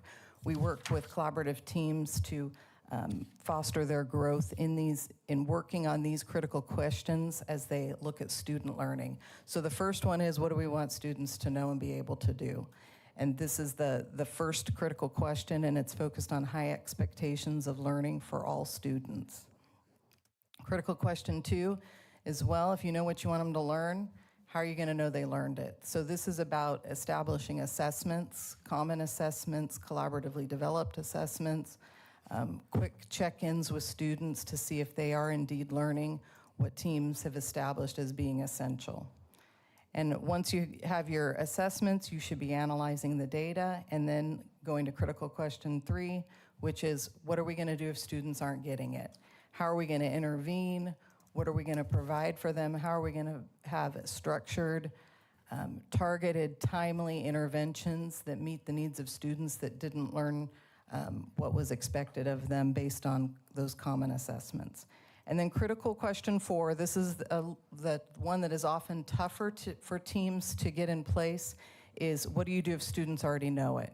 You give an assessment and students show that they are already proficient. How do you extend their learning? While you're supporting students that may need intervention, there are those that need to be stretched as well. Another continuum that we focus on is shifting from all to each. So while our data is focused on all students, we have to make sure we're really focused in on the learning of each student.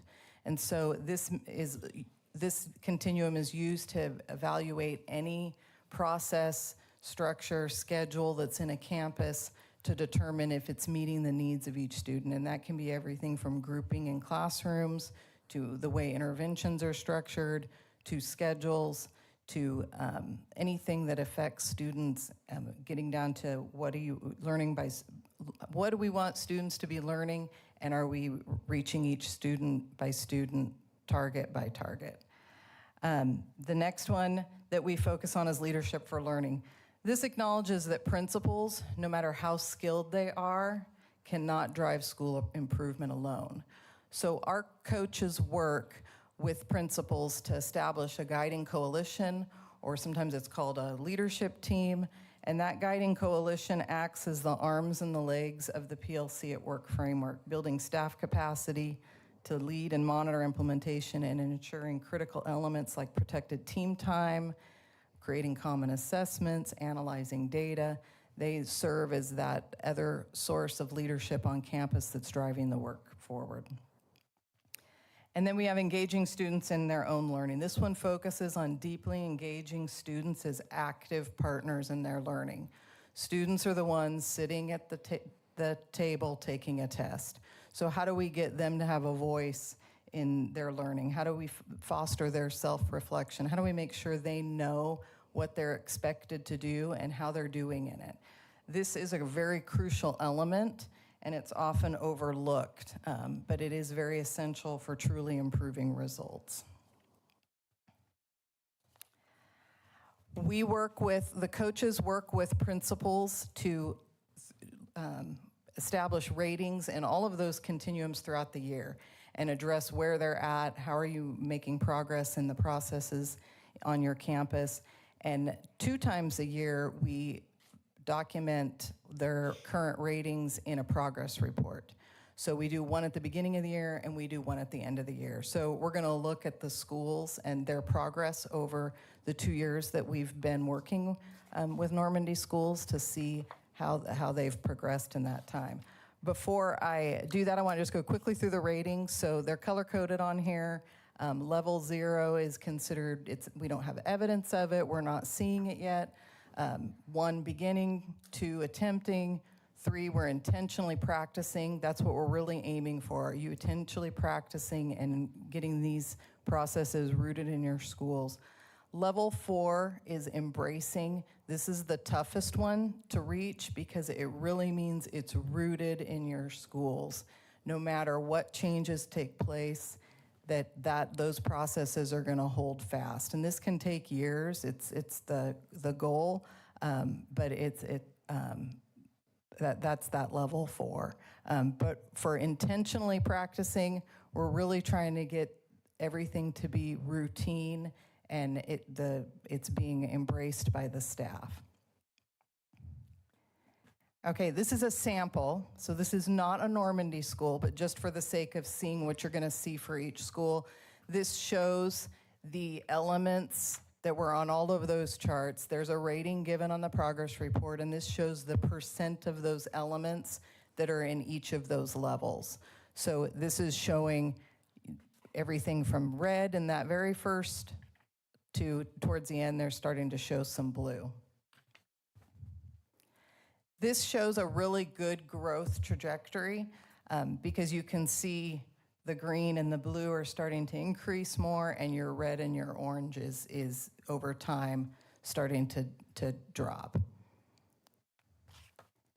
Okay, but like I mentioned, there can be blips in your data. And again, this is a sample. This is not a Normandy school, but this is a school that, if you notice, spring 2023, there isn't any data. And that's because there was some unforeseen circumstances in the school, couldn't get good data, so it wasn't received. And then in the fall, there was a change in leadership.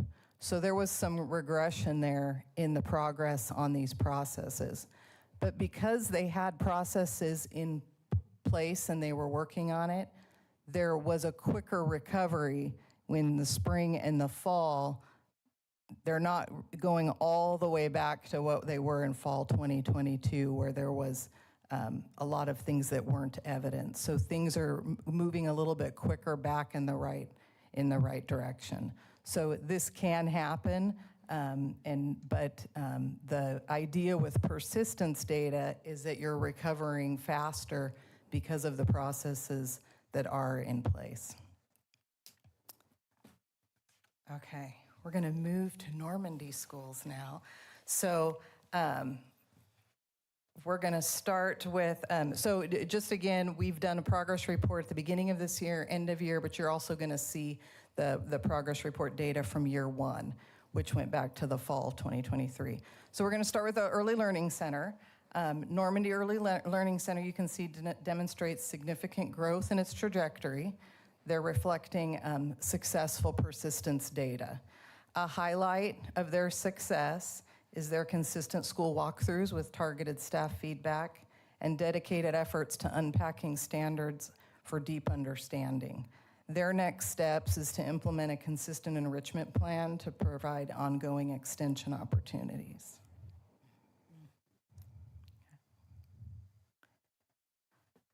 Okay, Barack Obama had some leadership and staff changes which caused a little bit of a dip in fall 2024, but you can see they quickly recovered, demonstrating strong, persistent growth in their overall trajectory.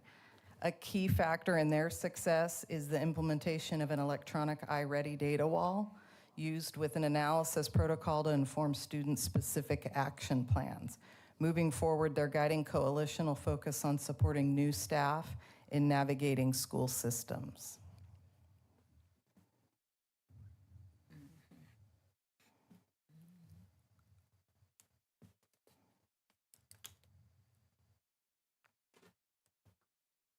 Okay, Bell Nor demonstrates steady progress toward intentional implementation, and they've got some elements in there that they're already showing they're embracing these processes. They're driven by a highly effective guiding coalition. This team consistently meets, champions the belief that learning is required, and has developed a clear mission, vision, collective commitments, and purpose statement that guide their work. Their next step is to move towards individualized student interventions, addressing both those who need support and those who are ready for extensions. So they're getting to those tougher elements to get in place. Jefferson Elementary underwent a 6th grade restructuring, and yet the school is still showing steady progress. They've established ELA and math SMART goals and are systematizing celebrations for broad communication. Their next step is to empower more teachers to implement routine student self-reflection, which again leads to that self-efficacy that is a really crucial element to students in owning their own learning.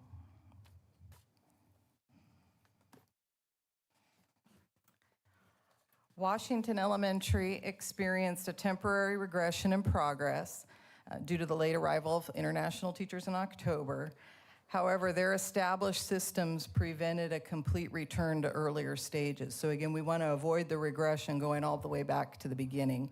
So they're still holding steady. The school consistently holds weekly planning and data team meetings, with teams creating SMART goals based on their iReady data.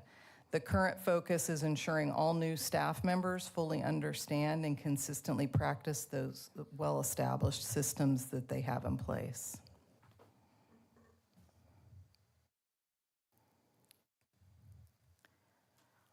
Normandy Middle School had some leadership changes and the addition of international teachers as well, but progress is showing forward movement. A newly formed Leadership for Learning team has been instrumental in driving this progress.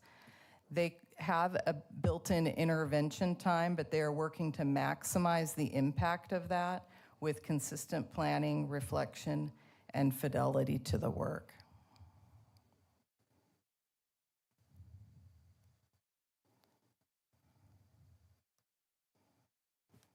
And Normandy High School is where is near and dear to me. That's where I spent most of my career. Normandy High School has made slow and steady progress. This is a very typical trajectory for high schools. And they are now in a much better place than they were back in fall 2023. Their teacher teams are embracing the work. And even with the recent addition of international teachers, their teams have successfully unpacked essential standards and are organizing their work. A school-wide intervention system has been identified as the next steps needed to ensure consistent and impactful targeted support for students.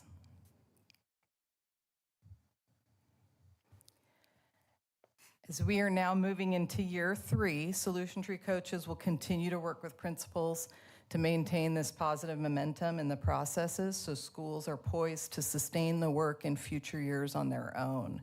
We are looking forward to seeing this continued growth and continuing our partnership with Normandy at Solution Tree. Do you have any questions? I went fast.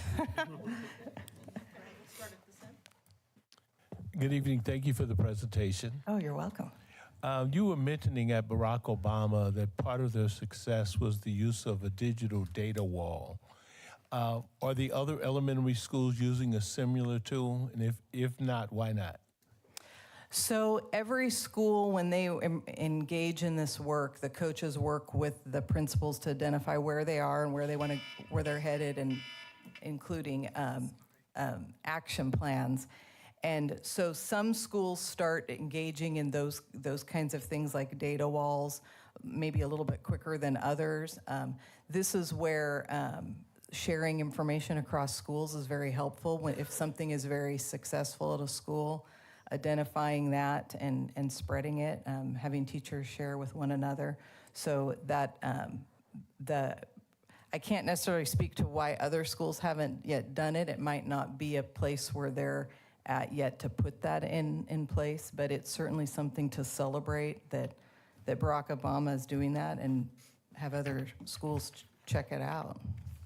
Well, and I guess as I was listening to you, because a lot of the work that you do is around the strength of processes, and as I heard you talk about the professional learning communities, one of the things I heard you talk about is, I know it's called a pyramid of intervention. What do you do when kids are not learning what they need to learn?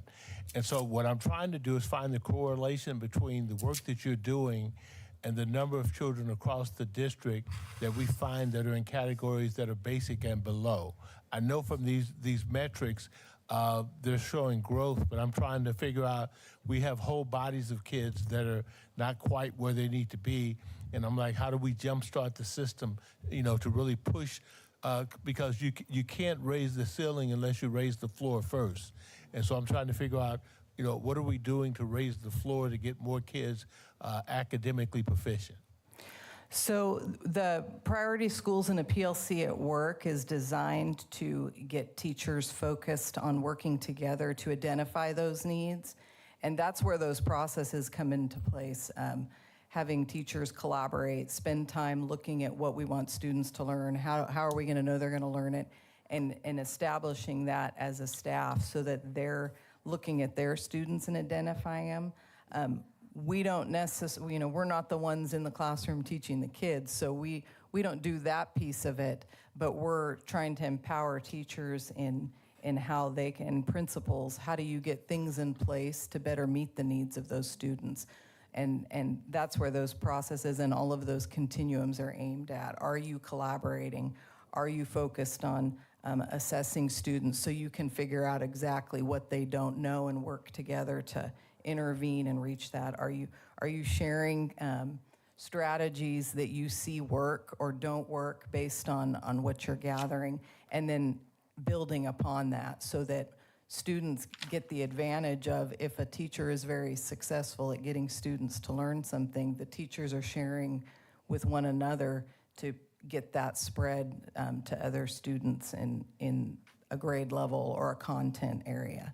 And that's where the power of these processes is systematizing things that work, and it's through those collaborative discussions and work together to figure that out. And I guess the final question I have, while you're working with individual schools and you're seeing progress at those individual schools, within your model, is there an opportunity for principals to discuss and share best practices? Yes. So with our work, we also have a coach that comes in and meets. I can't speak exactly how often, but Claire Sale Davis, one of our coaches, comes in and works with the principals periodically and brings them together. And she has them bring in things that they're doing with their coaches, what's working, what is successful, and they spend a lot of time doing that. And then I know Dr. Kramer has frequent meetings with her as well, and with the associates. So they're sharing amongst themselves too.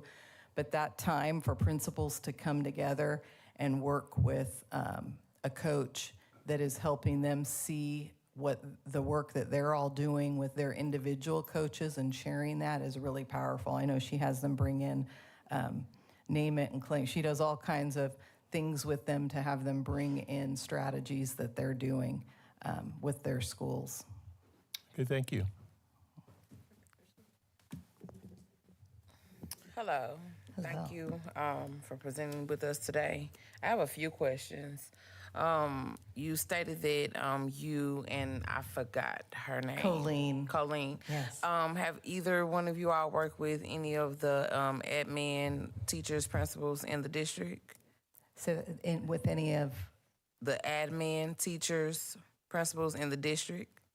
Have I worked personally with them? Either one of you all? No, I'm not a solution tree coach. I work with supporting the coaches, but I'm not in a, the folks that go out into the classrooms, or sorry, not classrooms, the schools to work with the principals are people that have been established as doing this work successfully in their own district.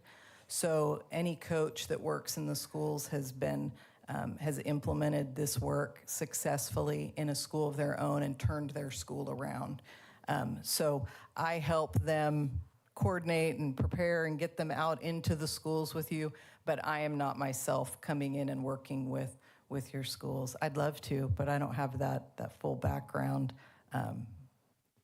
that we expect our associates to have. They have to have done the work to work with you doing the work. Is it possible for them to come to one of our presentations to speak?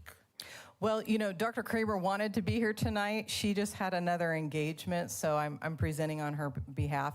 We can certainly, if there's an associate in Normandy for a school visit, sometimes they can come to a board meeting that evening if they're here working with schools.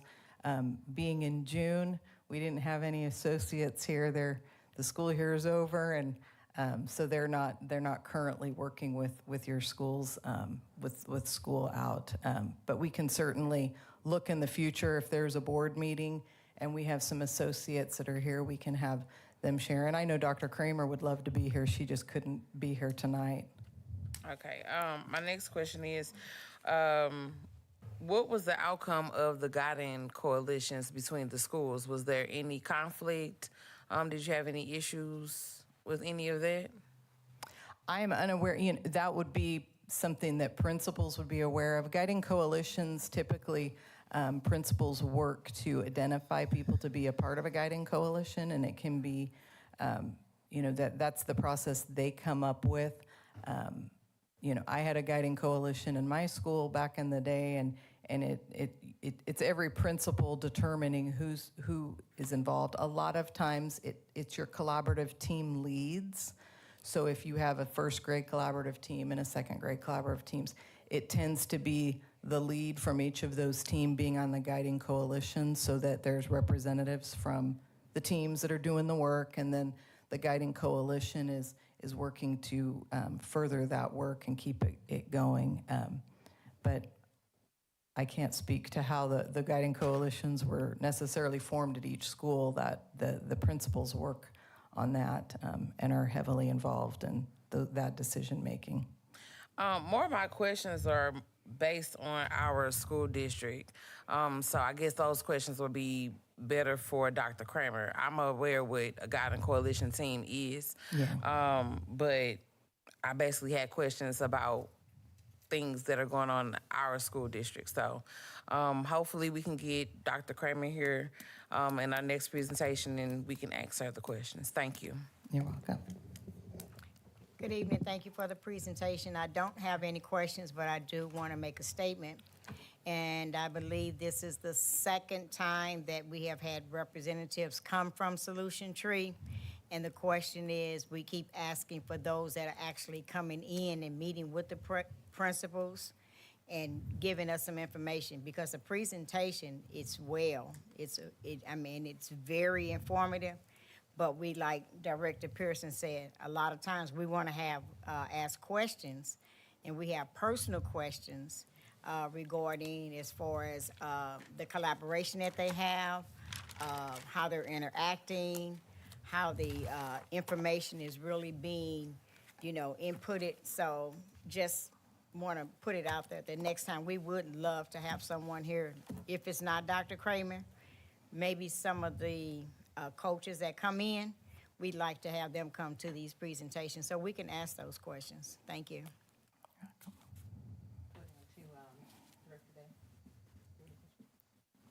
It doesn't seem like she can answer any of them, so, no.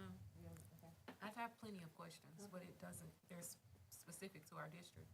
So and like she said, this is the second meeting. This happened last year, I believe. It did. Right at the beginning of this year. And then you came back to the next meeting, and there was still no questions answered. Well, we provide the progress reports that we provide, and we provide regular feedback on what coaches are doing. That is provided with your district. It's not something I can get up here and speak to, but there are reports that are provided that have heavy input from the coaches. We just don't have them necessarily come and speak about details, have every coach come and talk about that. We're not saying every coach. There's no coach, is what you just said. Like, there's no coach in here. I think one of the, so let me add some clarity, because I believe that the board has asked Solution Tree to provide some results around the 9 continuums, which is what they've done both times. The clarity for me is now it's clear that they want to hear something from a coach, which wasn't the request last time. So I want to make sure that if that's a wish we could do, we could make happen, then we'll have some conversation with the right people who can possibly make that happen. We can talk about that, moving forward, Good evening, and thank you so much for your presentation. Oh, you're welcome. This may or may not be a question that you can answer, but I would like to answer, raise the question, whether you can answer it or not. You mentioned this is somewhat of a culminating end of the year report. You mentioned that Solution Tree is going into its 3rd year. And when you think about end of the year report, you think about going into the 3rd year of practice, and most of your presentation focuses on adult practice and adult behaviors. And the main focal point of this adult practice and these adult behaviors is that at some point it impacts student achievement.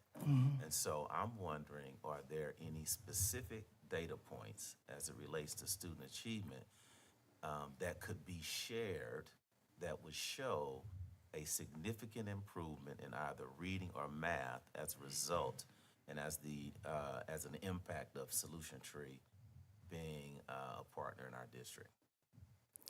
So you're asking if there's specific data that we gather on math and?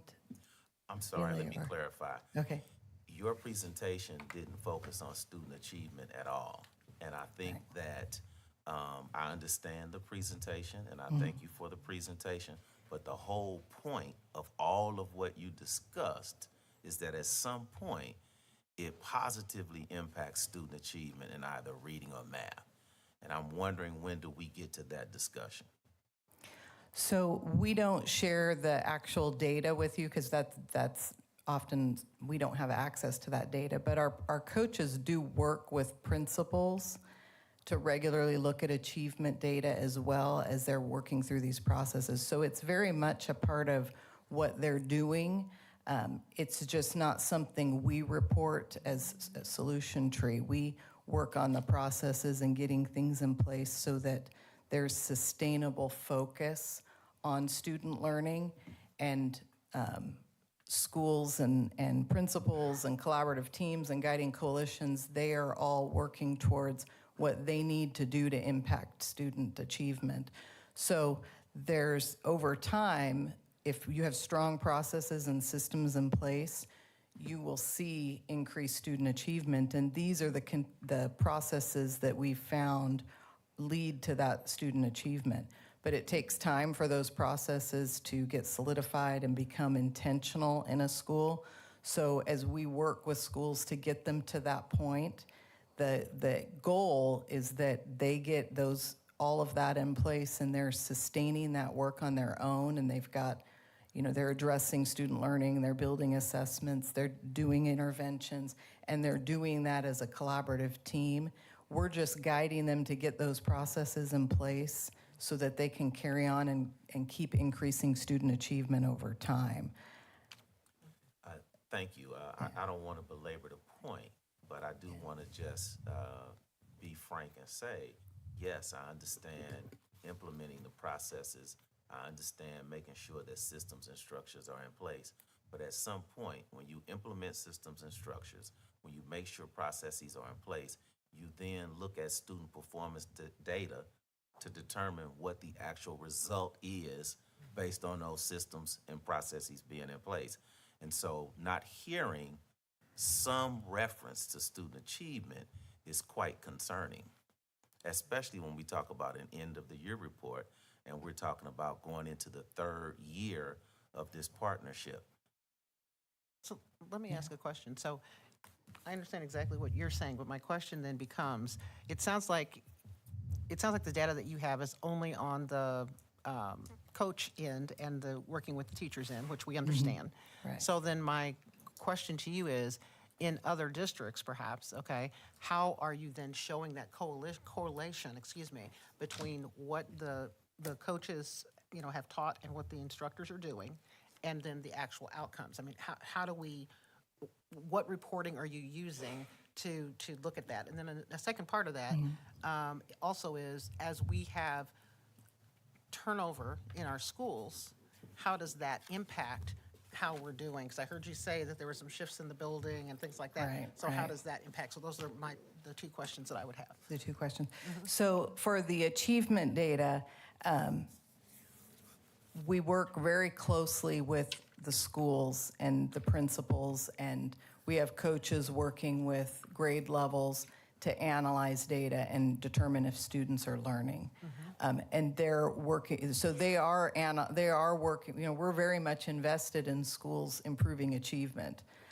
And schools that have sustained the priority schools and work, or PLC at work, or a lot of the other services that we provide over time begin to see that student achievement on their state testing or local testing and all of that. And so forth. Okay. It takes time, and so we very much monitor that. We don't necessarily report out, Okay. To you you look at your student achievement data to see that growth over time, but it does take time, Right.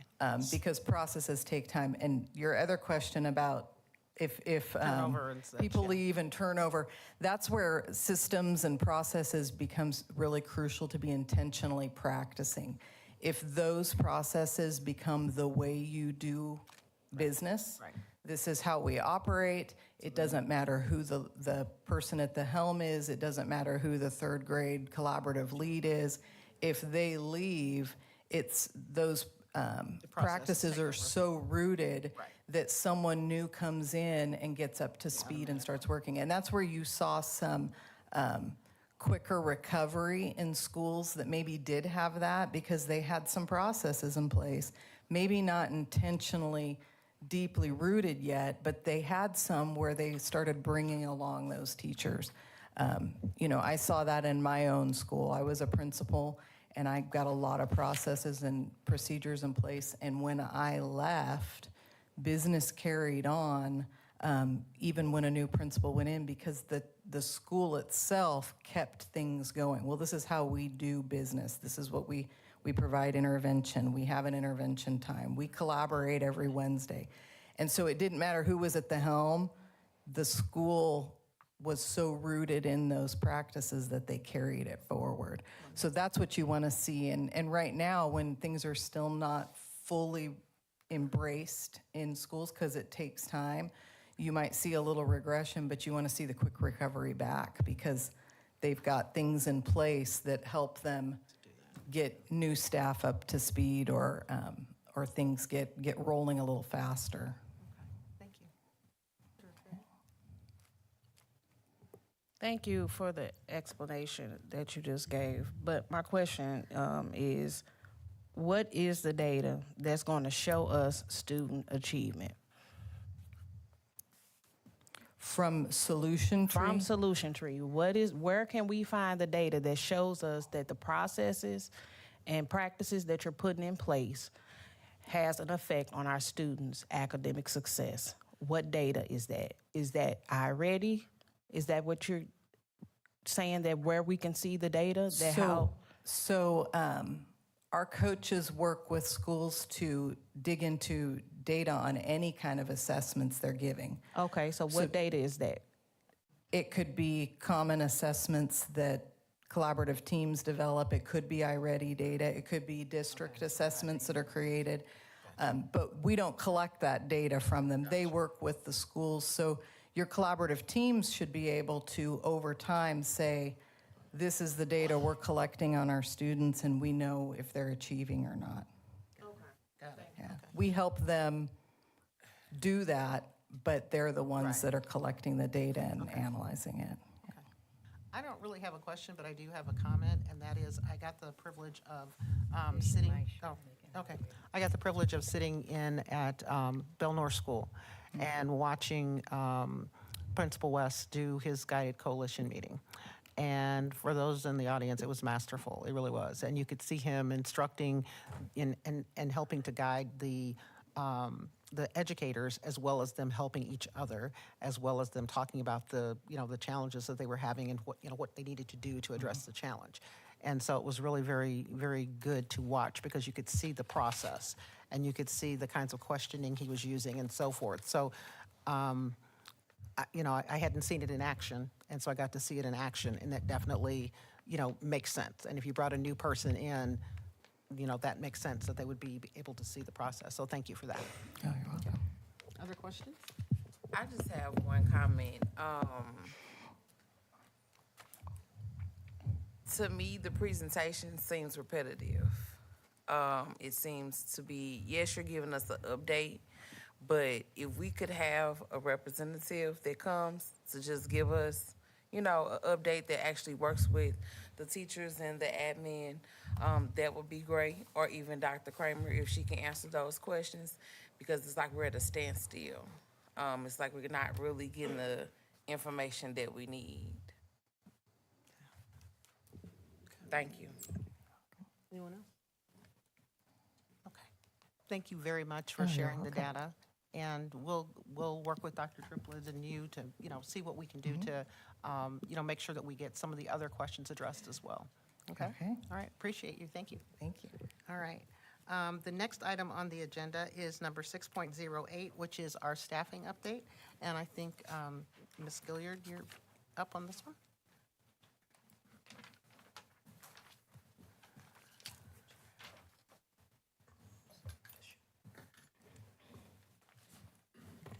Good evening again. My name is Kawana Gilliard. I'm the Chief Human Resource Officer. I'm here to provide you with a staffing projection for the 25-26 school year. As of June 2nd, based on the student projection enrollment, we are at 3,085 students. So based off that enrollment, our staffing allocation will be 476. Out of the 476, 179 are allocated towards certified staff, which means classroom teachers. And 297 are allocated towards certified staff, which means support staff.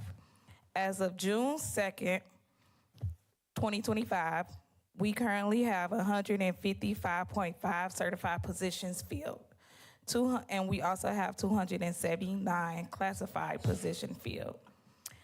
As of June 2nd, we do have 23.5 certified positions that are vacant. I would like to point out that 10 of those positions are for classroom teachers, which is due to most of our teachers retiring this year. This was the biggest retiring class for a while. The rest are elective classes at the secondary level. I want to acknowledge that overall the fill rate is 91% compared to this time last year, which was 66%. As we reevaluate our current needs for staffing, we will still use the same strategies that we used last year, in addition to really tapping into our alumni network.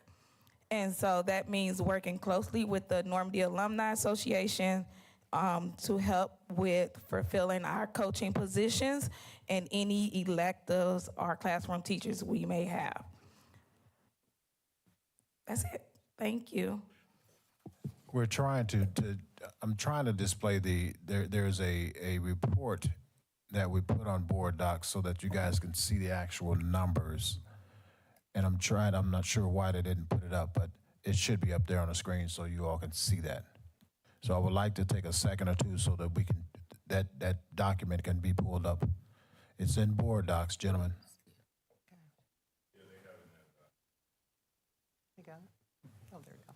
If you look at this screen, it'll show you where the vacancies are in each school building and what they are.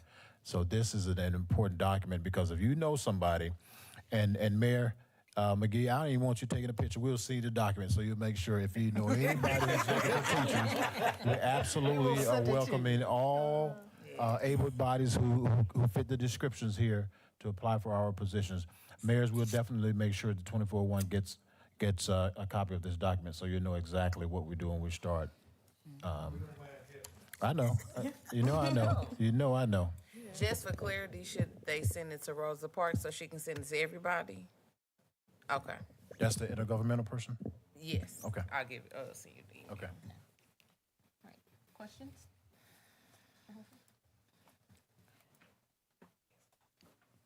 I can't see the bottom of the document. Can you scroll it up for me? You saw the document the whole week, man. That's okay. I want to see it again. Okay. Can it scroll up? Yes, you should be able to scroll up. And you enlarge it also? No, seriously, I had my eyes dilated today, so I'm kind of struggling with the screen. Thank you. Y'all laughing at our vision, okay? Thank God for And, our and you doctors. juggling 2 sets of glasses. Keep scrolling if you could. Okay, That is huge. that's good. Well, the people in the audience should be able to read that. Okay. Yeah. Oh, okay. Yeah, you can read that with your eyes closed. Okay. Okay, vacancies is 23. I don't necessarily have any questions about the report, but I guess my comment is this. In light of the work that's going to happen around MTSS, I'm concerned that we take a closer look at how we look at any staff that are supporting students, such as counselors, social workers, and those types, to make sure, because I know we've made some strides in reducing some of the discipline things, but I want to get us more towards the positive area. And so I just want to make sure that we got enough staff in the right places. Because I think last year, if my memory serves me correctly, we were sharing counselors between multiple schools. And I'm not sure if that's the best practice for our kids for the level of support they need. So that might be a different conversation that we can have. Yeah. That's not uncommon. I was a school social worker. I had 6 schools in St. Louis Public, so that's not and any school district is that way. Not too many elementary schools have full-time counselor and full-time social worker. Typically, it's a 0.5, 0.5.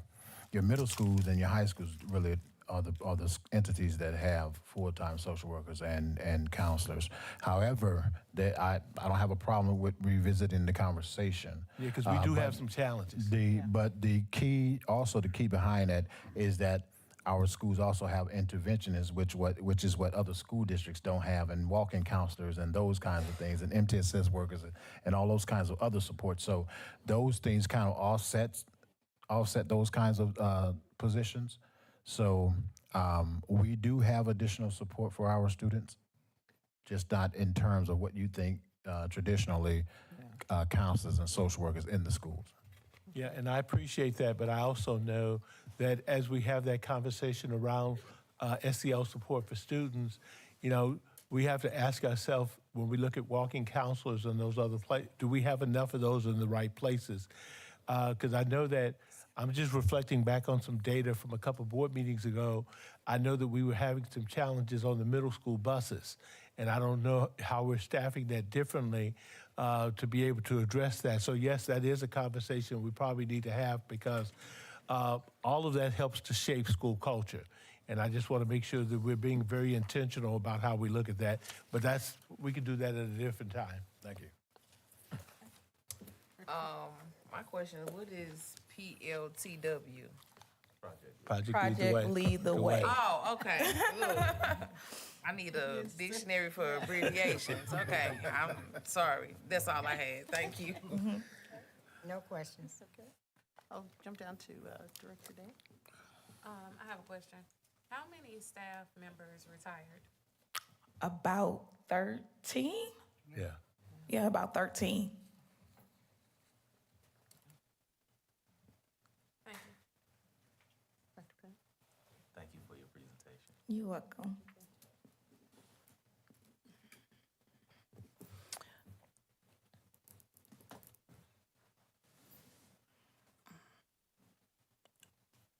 Okay, that's a sign I'm getting old. Or it's late. Right, that part.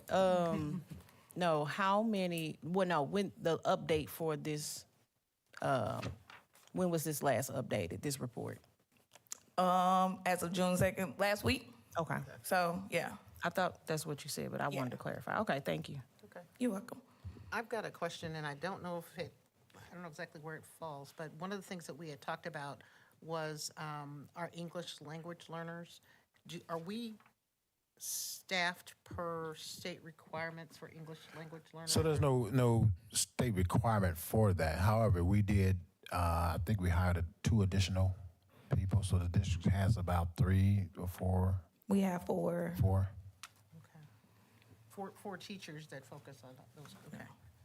Okay, because I think that's another area that we probably want to have some conversation, because that seems to be a growing population, and just want to make sure we're supporting. Well, you just have to, and we can have some conversations, but you have to be strategic around how you staff Yeah, it. definitely. Yeah. Okay. Any other questions up here? No? Okay, I think we're good. Thank you very much. You're welcome. Okay.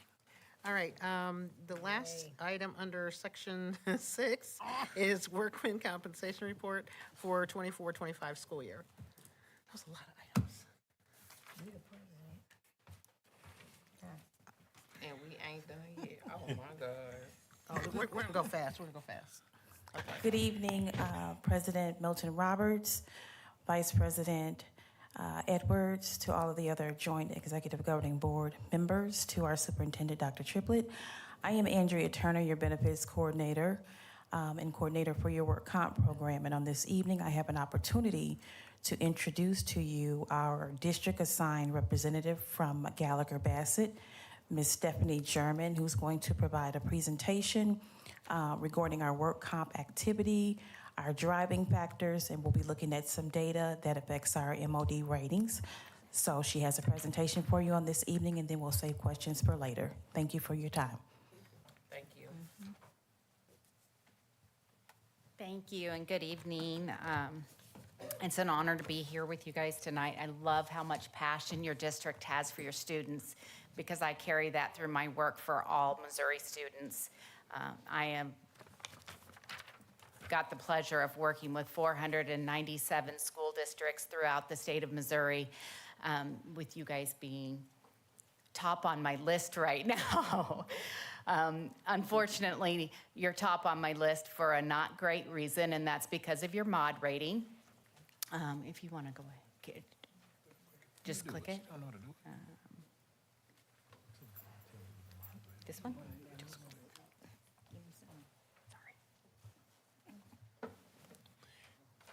While he's preparing the screen, could you tell us what a mod rating is? Thank you. Yes. It's a little alphabet soup. The mod rating is your experience rating for insurance purposes. And I do believe you do have an insurance rep coming in to speak with you who can dive deep into what that is. But it's a way for you determining what your insurance cost is going to be as far as workman's compensation is concerned. Everybody, it's by industry, so everybody is set at a level 1. Anything above a 1, your rates are higher. Anything below a 1, you get credits. At least through music, you actually get money back from our program. So unfortunately, Normandy School District is currently setting at a 2.58, which is 1.5 times greater than the next school district in the state of Missouri. So you have more severe injuries to your staff than you have 1.5 times more injuries, severe injuries, compared to the next school district. And that's looking at that's looking at all of the school districts in the state of Missouri. So my goal is to work with Andrea to help you guys lower that. But that has to come from the top. It has to come from you guys and your support to your staff, to your admin, to provide them with safe working environments, to provide them with education that they need to avoid the injuries that are happening. So we're going to kind of take a look at what is the driving factors behind your increased mod rating. So in the last 5 years, I took a 5-year history. Your slips, trips, and falls account for 42%. Most slips, trips, and falls are absolutely avoidable injuries. And that's generally by just paying attention, slowing down, watching where they're walking, taking care of those wet floor signs, supporting your custodians on making sure that the housekeeping issues are addressed. Overexertion is your next highest claim, and that's probably going to be your most expensive. And that's where people are straining from lifting heavier objects that they shouldn't be, twisting, running, jumping, your coaches, coaches and custodians. Your third top one, I want to kind of address that this number is coming down, and you are actually lower in your crime and you're being struck by than most of the districts I've seen. Most of the districts are currently trending where they're being struck by and their crimes are their number one, if not number one, then number two is their number of cause for causation. So you guys are doing an excellent job at lowering those risks for your teachers, and I commend you for that. So great job.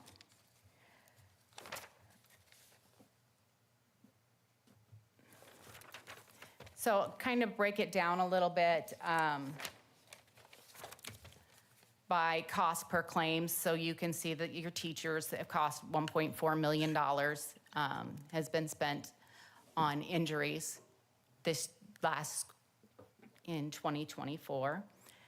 And it kind of breaks it out for you. So you can see where the dollars are being spent. That's not the actual cost that you guys are paying as of right now, but that's what the insurance company has paid on your behalf. So how is it impacting you? How is work comp and your increased is impacting you by the loss of man hours? So I've kind of, to put it in perspective, by year you are down 5 teachers. You are down 2.25 admin. You're down 6 support staff, and you're down 2 bus drivers every single year because of the number of injuries that are sustained.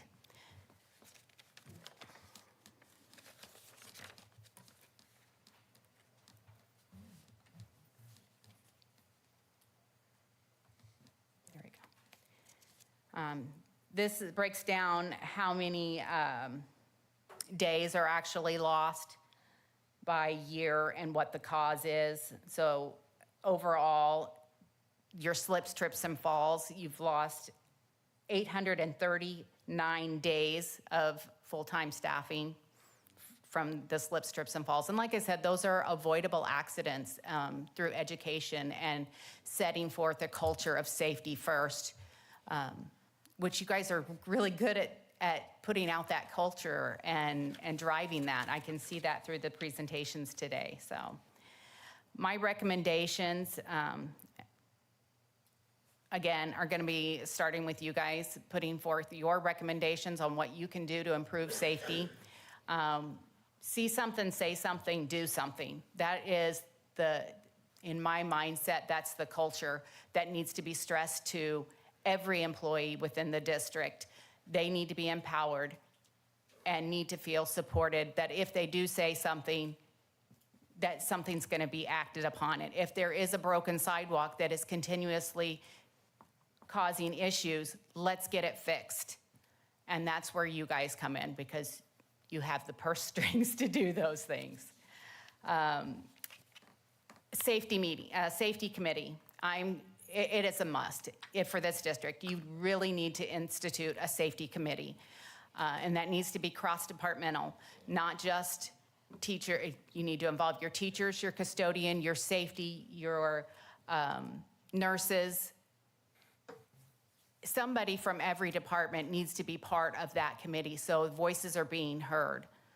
just like your leadership coalitions are being effective, your safety committee will be a tremendous asset and start instituting some potential incentives for your schools to promote safety.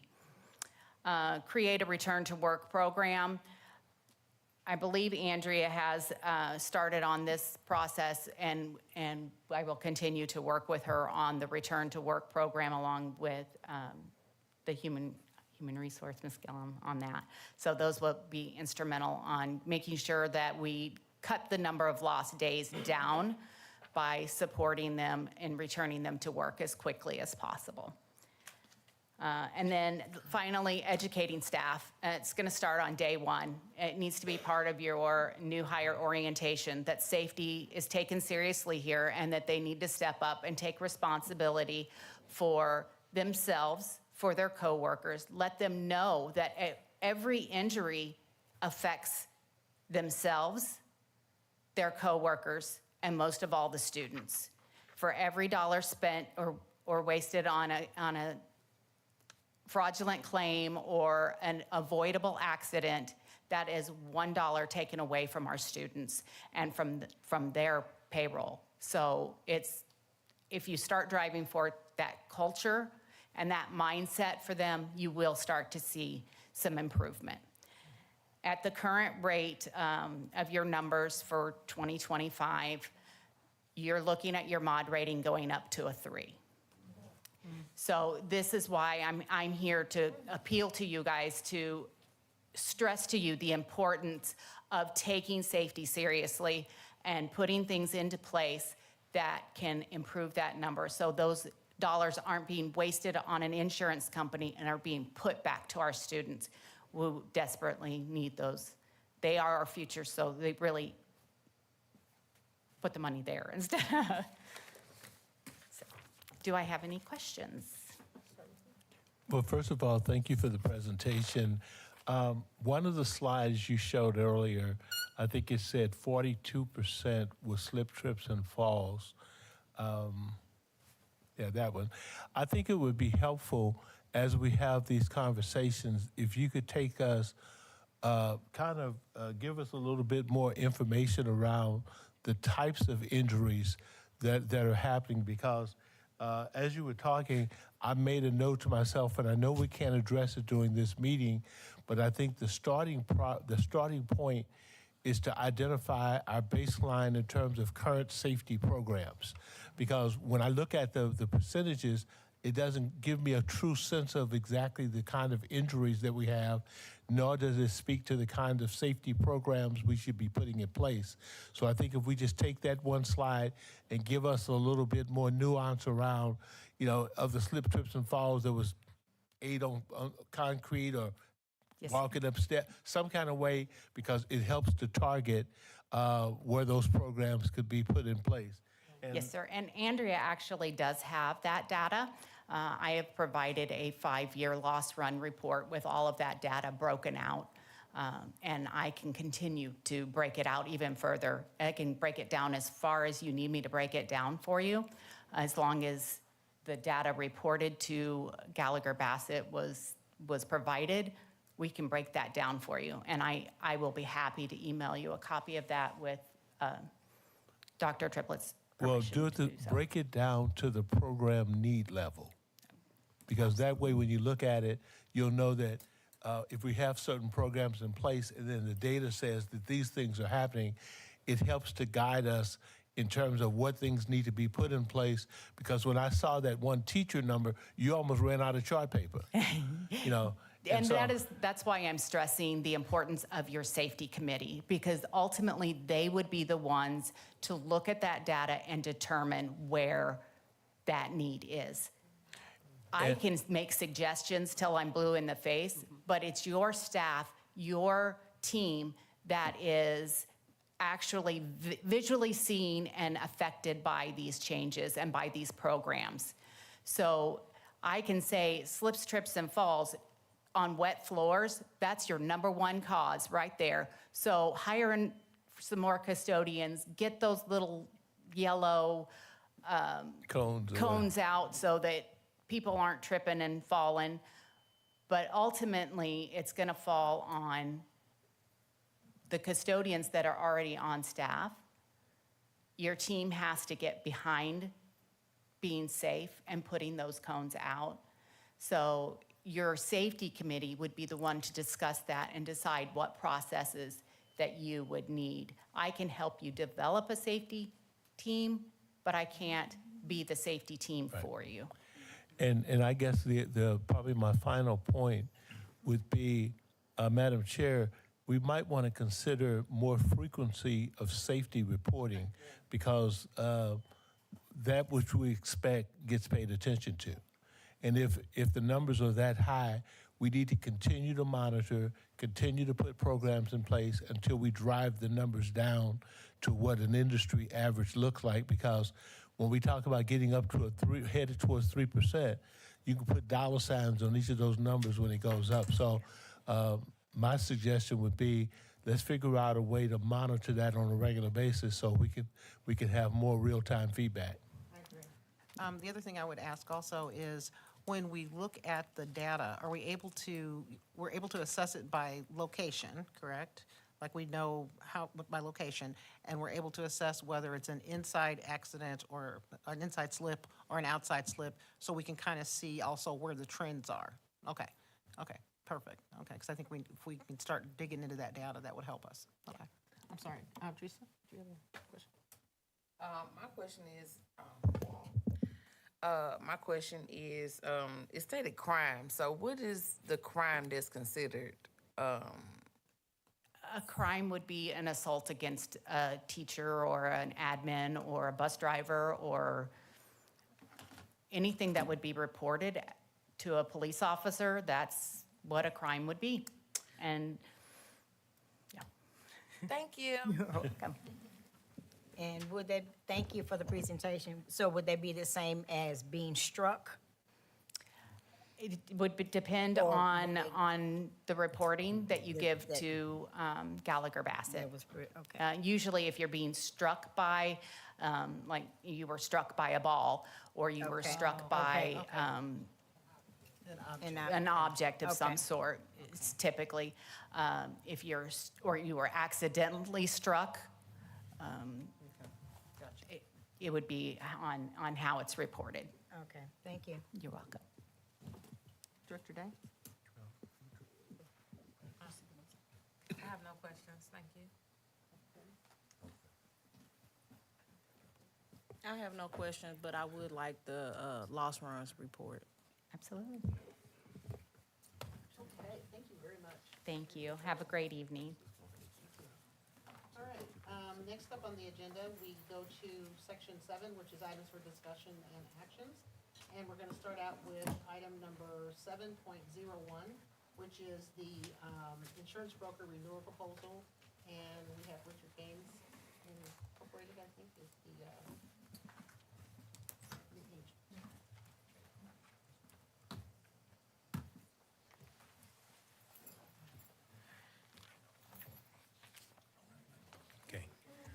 Good evening again, Board of Education, Normandy Board of Education, and Dr. Triplett, and Normandy community.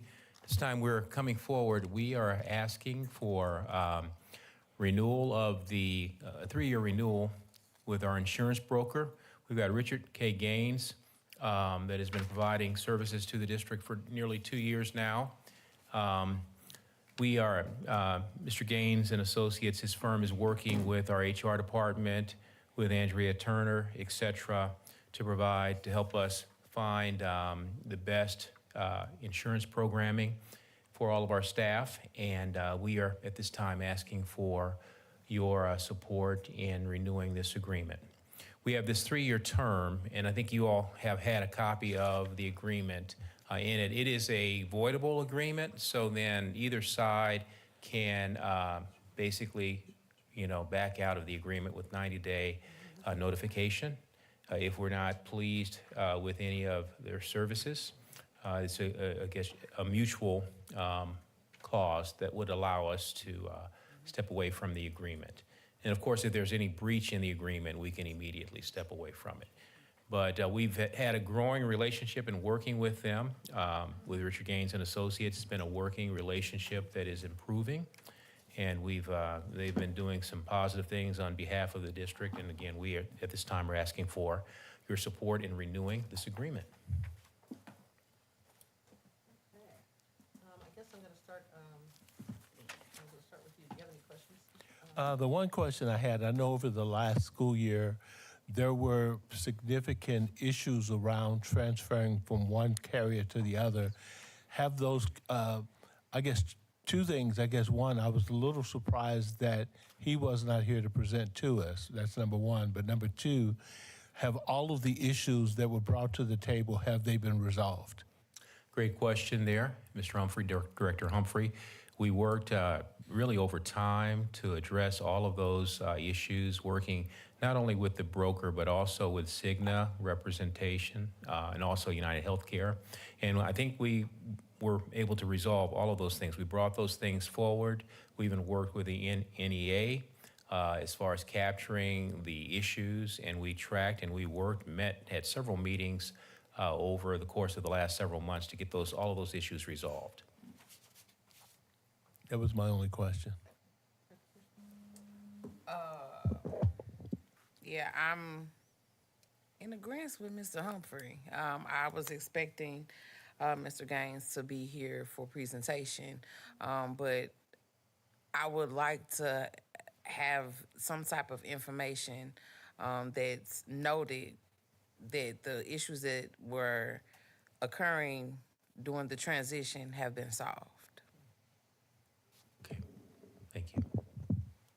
I agree with Director Humphrey and Director Pearson. Another instance where the information has been submitted to us, and I'm believing that it was submitted in enough time where Mr. Gaines or a representative could have come and given us that information, because we get the information saying that this has been rectified, this has been taken care of. We have nothing that shows that. So I'm in agreement with them.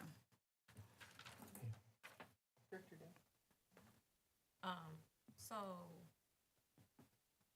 I 100% agree.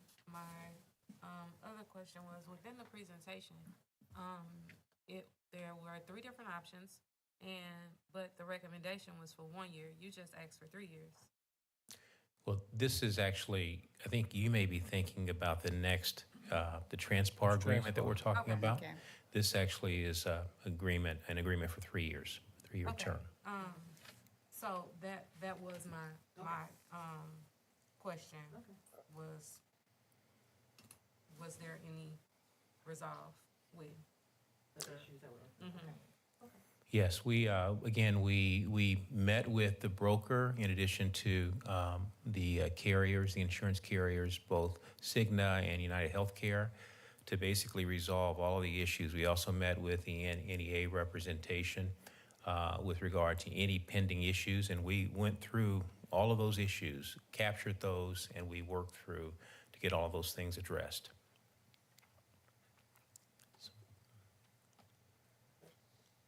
Thank you, Dr. Brooks, for your presentation, and I hear you saying that all of the issues have been resolved. However, there was one issue in particular with regard to enrollment. There were past or former employees that were still on the insurance rolls, and with employees leaving, retiring and such, how can we ensure that that's been resolved? We won't have inaccurate numbers enrolled in the insurance program going forward, because that was an issue that was the case as of late. Yes, Dr. Petty, yes, we are working with, just ensuring that we work with Cigna and UHC to make sure that we capture all employees. Andrea's working to make sure that we have all of our employees enrolled and that they're reflected properly what insurance they're carrying, if they're carrying insurance. So we're working with every single one of our employees to make sure that all of the employees that are, listed and covered under the carrier are reflected and have been vetted.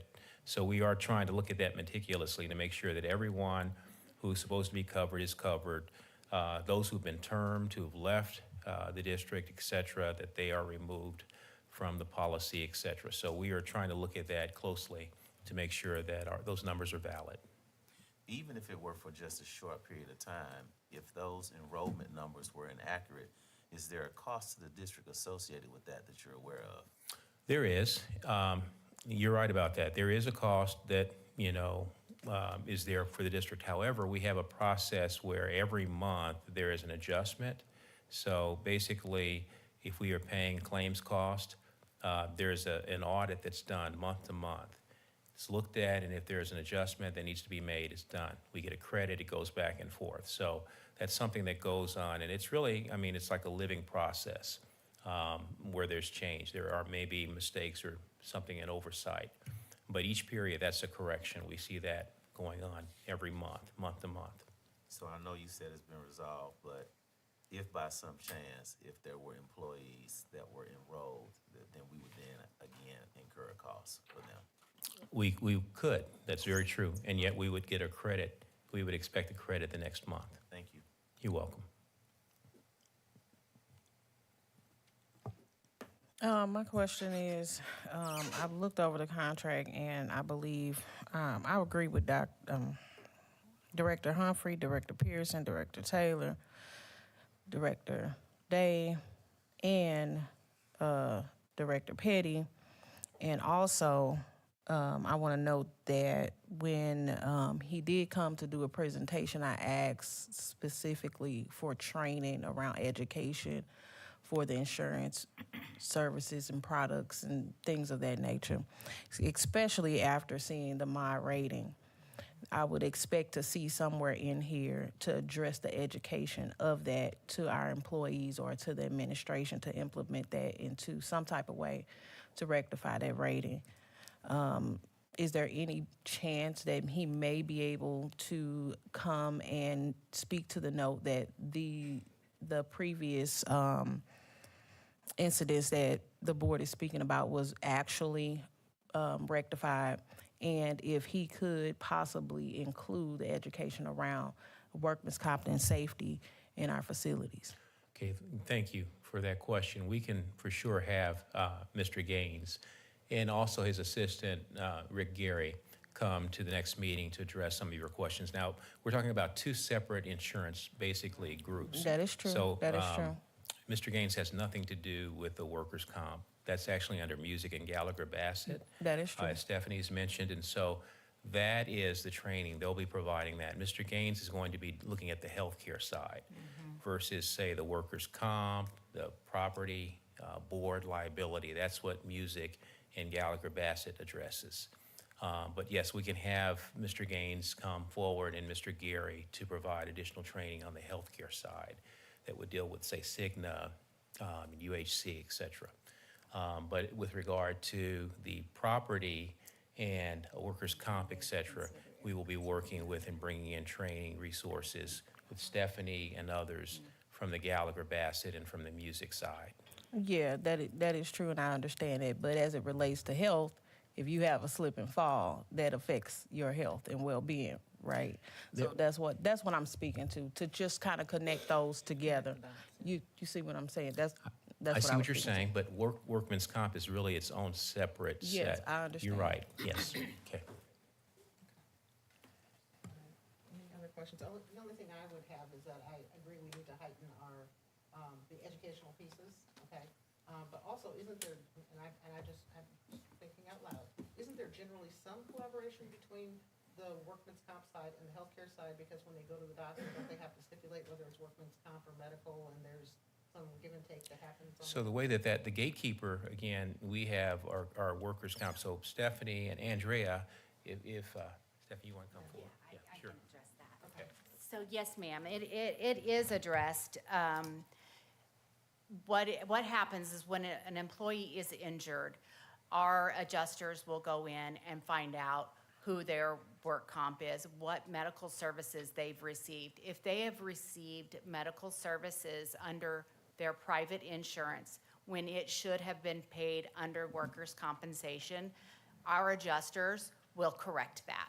And we will pay those fees under workers' compensation versus under your. So absolutely, that is something that's looked at on every single workers' compensation claim, especially when an injury happens after hours and somebody goes to the ER, it hasn't had time to be approved or reviewed by the school district. So when that claim comes in and Andrea has time to look at it and process it, she moves that forward. Yes, this was a work comp injury. That adjuster is contacting that hospital and saying, this bill needs to come to us, don't bill their regular insurance. Employees receive what's called a Bill of Rights information sheet, and it should tell them, do not give your personal information to a provider when you are injured with workers' compensation. That way, they know that it goes to this bucket instead of that bucket. So it is absolutely addressed. And in the event that an employee did receive billing from the insurance, if it happened at both insurance, make Andrea aware so that she can make the adjuster aware, and we can get that billing corrected on that end. All right. Okay? So the ask today, actually to Mr. Yes. Brooks. Thank you, Stephanie. Thank you very much for clarifying that. So the ask today is for what? So the ask today is we would like you all to approve the renewal of Richard Gaines and Associates as our broker for the next 3-year term. Can I get a motion from the board as to whether we want? Can we do a roll call vote? Yep. Can I get a motion first? that we would like to do that? So move. Second, and properly seconded. And we're going to do a roll call vote. Is there anything to do that? Yes, ma'am.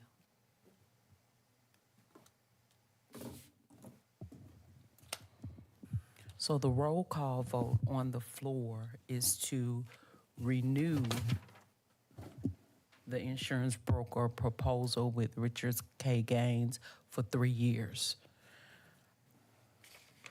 I'll start with Director Davis Day, No. Director Dr. Petty, No. Vice President Edwards. Abstain. President Milton Roberts, Abstain. Secretary Taylor, No. Director Pearson, No. Director Humphrey. Abstain. 1, 2, 3, 4. Madam President, the noes has it. Okay, thank you. Okay, so I want to ask, with that, we're going to have to do a couple of things, one of two things. Because we will need a broker, to basically help us to manage this healthcare, this massive healthcare effort. We don't have the boots on the ground or the hands to do this internally ourselves. And so we may be asking you for clarity on exactly what you need with regard to this matter. Do we speak on clarity tonight? President? I'm sorry. You may speak on clarity. Okay.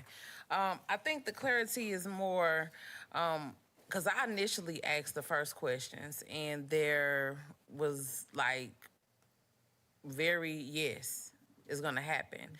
But then you get reports back from staff and they're like, no, we can't even get surgeries that we need, medicine that we need, appointments. The doctors are not accepting that insurance. So if we could, I guess, get clarity on the policy and if it will actually cover the things that it said it does. Even meet with, I hate to point them out, but our NEA director is back there, so we can all have a meeting for clarity to see what is actually needed. Is it actually happening before we approve anything? It would be nice to have Mr. Gaines and his associate come. Is there a deadline to needing to have this information? Well, I mean, the goal would be going into the new fiscal year that we would have a broker on board. to manage this So function. for July 1. So for July 1. We have a budget meeting, June 24th, possibly have them available, have them give us some information, get with Mr. Word, so we can solve this, so we can stop holding on to problems that need to be solved ASAP instead of waiting down the line. Sounds good. Yeah, it's really important because we're hearing, from our constituents that they're not getting everything that they said. And I think all of us have heard, some of those conversations. So we want to make sure that we're really addressing those and that also that it's being taken as seriously as it should be. Sure. Okay. Could I also add one thing? And also, I just want to kind of go back on what Director Edwards said, because she actually had questions on last year, and we never received information. We never received a follow-up. And so those are the concerns that we have. My other concern is, how long has Richard Gaines, how long has he been in with the Normandy School District? So he's been working, this is the second year. This only the second year? Because they got rid of Sigma to bring we on. got- Okay, okay, Well, they ended up, we had another broker okay. previously. And so the other question is, when we get to this state, when we know that we have to vote on these contracts, have you all ever considered any other companies? Or did you just strictly stay with this one particular company because they are doing what you would consider a fantastic job? That is a great question, Ms. Taylor, Director Taylor. What we do is if we have a good working relationship with a broker or a vendor, we often do look at renewing with that same, it's a bird in the hand. But at times we do. We go out if we, feel that we want to test the waters, and there may be a better option out there, we do. But if we have a good relationship that's effective and that's working with a broker or with a vendor, we often will bring that forward as a renewal. Okay, Request. just want to say again, I'm sure that Mr. Gaines was aware that he was going to, his name was going to be on the agenda tonight. And I just think that he should have made an attempt or someone in his stead. Thank you for your being in his stead, but making someone else available to come in and answer any questions that we have. And we, like I said, we still have questions from last year that have not been answered. Right. Thank you. Thank you. I do have one more comment that I think is extremely important. Somebody once said to me, poor planning on your part does not necessarily constitute an emergency on my part. And I'm not saying that that's what you're doing, but that's at the heart of what's complicating the work of this board. You can't possibly come before us and just assume that the board is going to automatically vote yes. You have to have a plan B that says if they don't vote yes, then I'm already out front of what we have to do to look at getting additional brokerage firms in. What do we have to do in terms of the RFQ process? But what has been happening over and over again, and I'm going to speak more to this when it comes to board comments, is that all of a sudden there's this emergency, and then we're being forced to vote on things at the last minute. And Dr. Brooks talked about bullying. I know what the definition of bullying is. And this feels like bullying when at the last minute we're always told that we have to do something, otherwise there's this state of emergency. And if the truth be told, that's at the heart of why some other things didn't get voted on. It has nothing to do with what we want to do or don't want to do. It has something to do with the process of allowing us the opportunity to represent the voters who elected us by being well informed when we make a decision. Nobody is comfortable making a decision without all of the information and without all of the details being there. And so again, I want to be careful. I'm not necessarily saying that's what you're doing, but I'm taking this as an opportunity to say that is what has been happening with this board. Things come up and then we're being told it's an emergency, the district is on fire, the school building's on fire, we need this vote right away. And I don't think that that's fair to the voters. I don't think that's fair to the students and staff that expect us to have a solid educational product. Sure, I appreciate that. Dr. Petty, I can't really speak to, I'm not, when you say bringing all kinds of things And I before you. didn't make those comments I'm not for, sure for exactly. a response. I was Sure. just saying. So Okay, thank you, thank you. So in conclusion, please have the information in the meeting with Mr. Word so we can get this done on the budget meeting June 24th. Thank you. Thank you. That was a commercial. I Yeah. think. It was an information. Any other questions? No. I have a point of order if it's appropriate. Please do. There are two items on the agenda, 7.03 and 7.04. As we were approving the original agenda, those items should have been part of items for information. So I would ask that you would entertain a motion to move those to item for information as opposed to items for discussion and action. So it would be in the proper place and discussion for the agenda. I definitely will entertain a motion for such. So moved. Second. It's been moved and properly seconded that we move item 7.03, iReady data, iReady diagnostic data, and 7.04 Naviance up into the items for information, where they will become items 6.10 and 6.11, if I'm not mistaken. 6.10 and I'm sorry, 10. I gotta put the glasses back on. Stop laughing at me. We have to carry the motion through. We got a motion and a second on the floor. There's a motion and a second. Any opposed? All in favor? Aye. Aye. Aye. Any opposed? Okay. It's been moved and properly seconded. And you have to stop laughing at me or I'm going to start saying the cat thing, okay? Okay. All right. Okay, so I guess we're going to go back and do iReady diagnostic, and then we're going to do Naviance, and then we'll move back into item number 7, Transpar. Okay, so if we can do that. So iReady. Not you, Carlton. Let's get it. I'm sorry. So we're going back. Going back, okay. Yes, we're gonna give you a break. We're giving you a break. I got a good man behind me. Up again. Thanks, Mr. Brooks. Hey, were you asleep, man? Although, Mr. Brooks, you can do it if you like.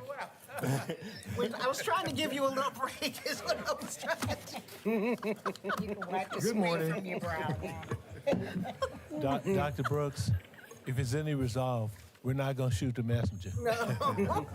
That's Mr. Brooks. That's Dr. Brooks. No, soon to be doctor. Brooks. Soon to be. We're gonna speak it into existence. Just this one here. Okay? This one. All right. Arrow. Turn the arrow off, huh? I don't know, I think so. You hide. Yes. Greetings, board members. Good evening. Good evening. Greetings to you, President Rogers, our superintendent, Dr. Triplett. My name is Anthony Taylor. I'm the coordinator for data assessment and professional development for the district. I'm happy to talk to you this evening about our iReady benchmark data. As you know, we take our district benchmarks 3 times a year, beginning of the year in September, middle of the year in November, the end of the year in May. And what you'll see tonight is a comparison in some areas of those scores. This comes to you by our strategic priority standard, college and career readiness, and the superintendent's goal number 1, student achievement, more specifically, utilizing student data to increase student achievement.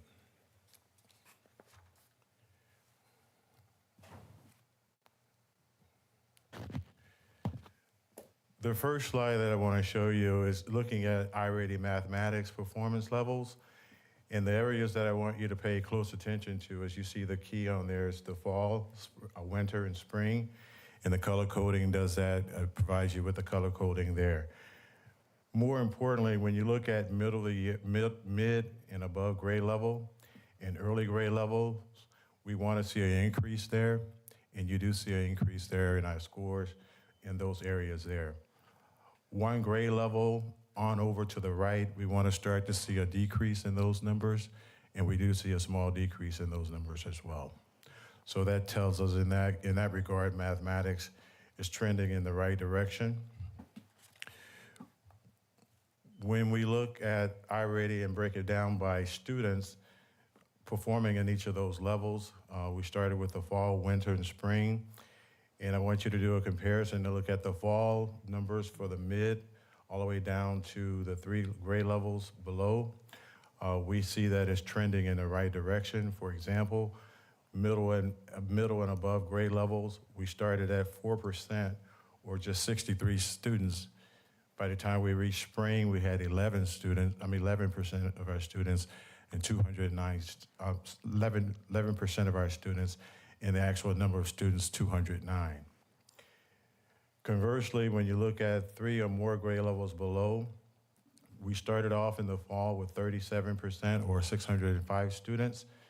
That number decreased by 5% at the end of the spring 2025, giving us 32 students and 32% of the students and 623 students. Another area I want you to pay close attention to is the levels of non-determined decrease. We have more students testing in the spring than we did in the fall. So that's good to see as well. When we look at iReady reading, the same is true for the first 2 categories. We want to see an increase, and we do see an increase there, starting from the fall down to the spring. And we want to see that number declining as we go further to the right. And it's trending in the right direction. Not a lot of big gains, but it's trending in the right direction. Similarly, you see this for reading as well, same scenario. We want to look at in the fall 2024, we have 5% of our kids in middle or above grade level. That number nearly tripled to 17%, or 267 students. And we want to see also at the bottom, we want to see that number decreasing. We see that it decreased by 5% there, again, around 507 students in the spring, and it started off at 537 students in the fall. Again, pay close attention to the levels of non-determined. We have more students testing, so that's certainly a good trend to be on as well. For this next slide, I'm actually going to skip this and go to this one here, because that information is also on this slide. And what I want you to pay close attention to as we break it down by grade levels, kindergarten all the way through 12th, we want to see, and this is in reading, we want to see green areas, and you have a comparison for the beginning of the year, middle of the year, and end of the year. But then I want you to go all the way over to the right column and look at end of the year, beginning of the year. Kindergarten substantially increased. 52% of the students now are reading on grade level. And then as you go further down, you can see that that's trending through 2nd grade, and then 3rd grade falls off a little bit, 4th grade presses back up. But the challenge for us has been in the high school, the 10th grade and the 11th and the 12th grade. We saw no growth there from the 12th grade students, and we saw a negative 5% for our 10th grade students. Same scenario here. I want you to look at that, but then I want you to go to look at this slide, because it breaks it down again. Once again, we see K2 substantially making great increases in mathematics. We see that it's kind of holding steady in the middle grades into middle school, falls down in 8th grade, went to a negative 8%, 18% back in 9th grade, kicked up, but then we dropped off in high school, 10th grade, a negative 26%, little growth, 11% in 11th grade, and then only 3% in 12th grade.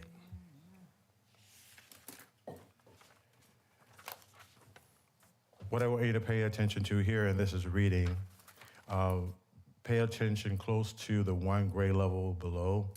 As you see there in purple, we have a substantial amount of our students right at the window of making grade level. They're just 1 grade level below. That's an encouraging trend from the data. All the other numbers there in terms of middle and early kind of holding steady. And this is broken down by school, so we're really proud of the progress it's making in these schools that we have. When we look at this, it's still looking at reading. What we want to see here, we want to see less red. And unfortunately, when we look at the middle school, when we look at the high school, those schools are trending with a lot of their students below grade level of two grade levels or below three grade levels below, and that's trending in the direction that we want to correct. Same here with mathematics. Looking at each of the schools, again, we want to pay close attention to those schools. We see that a lot of the schools are kind of holding steady when we look at the middle of the year, early grade, middle and above grade level, and early grade level. But again, we want to look at one grade level below. We're trending there in the right direction in terms of getting those kids closer to grade level.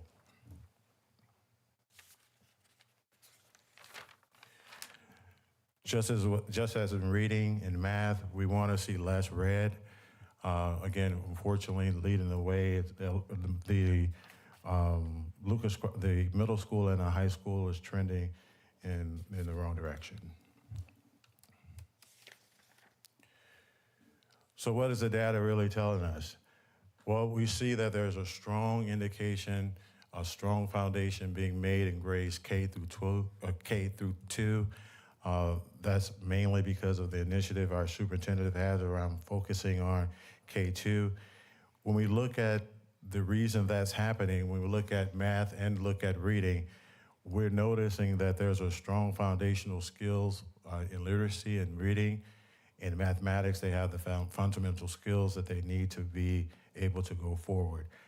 And that is in itself part of the root causes, possible root causes. There needs to be, both in math and reading, a heavier emphasis on those foundational skills in our schools that are, and with our grade levels where the kids are not faring well.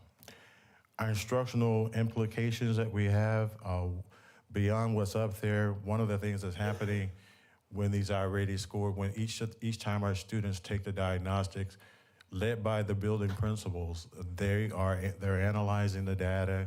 They're looking at kid by kid. They're forming groups. They know the skill levels. They know the skills that kids are deficient in. And so those are being tackled or attacked with goal settings for their typical and their stretch goals.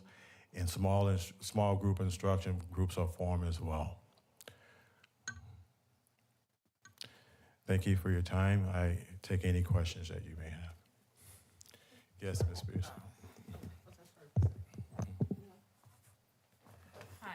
Hi. Good evening. Good evening. I have a question. Can you explain why the fifth grade is dropping off when they get to the middle school? Well, one of the things that we can say is a possible root cause of that, the skill levels, the skills that they're asked to tackle are more challenging, more complex, and more rigorous. And it helps, obviously, when kids have that strong foundational pieces. That's going to take them through third through fourth grade. It starts getting a little more challenging when they get to upper middle school, upper elementary school, and upper middle school. So I would say the rigor is there, and they're probably lacking some of the skills that they need, the foundational skills. Okay. Thank you. Mm-hmm. Good evening. Good evening, Dr. Petty. Dr. Brooks presented a wonderful presentation around attendance. And in particular, he spoke to the 90-90 percentage rate, which I believe was something like 88%. And so my concern, I guess my question would be, why do we have a level not determined if the kids are here in school? If they're here, why are we not testing them? Yeah, that's one of the things that we've done, and I can tell you one of the strategies we've done to help improve that, because our numbers are looking better in terms of level undetermined. I know they're not where we want to be, but they're certainly looking better.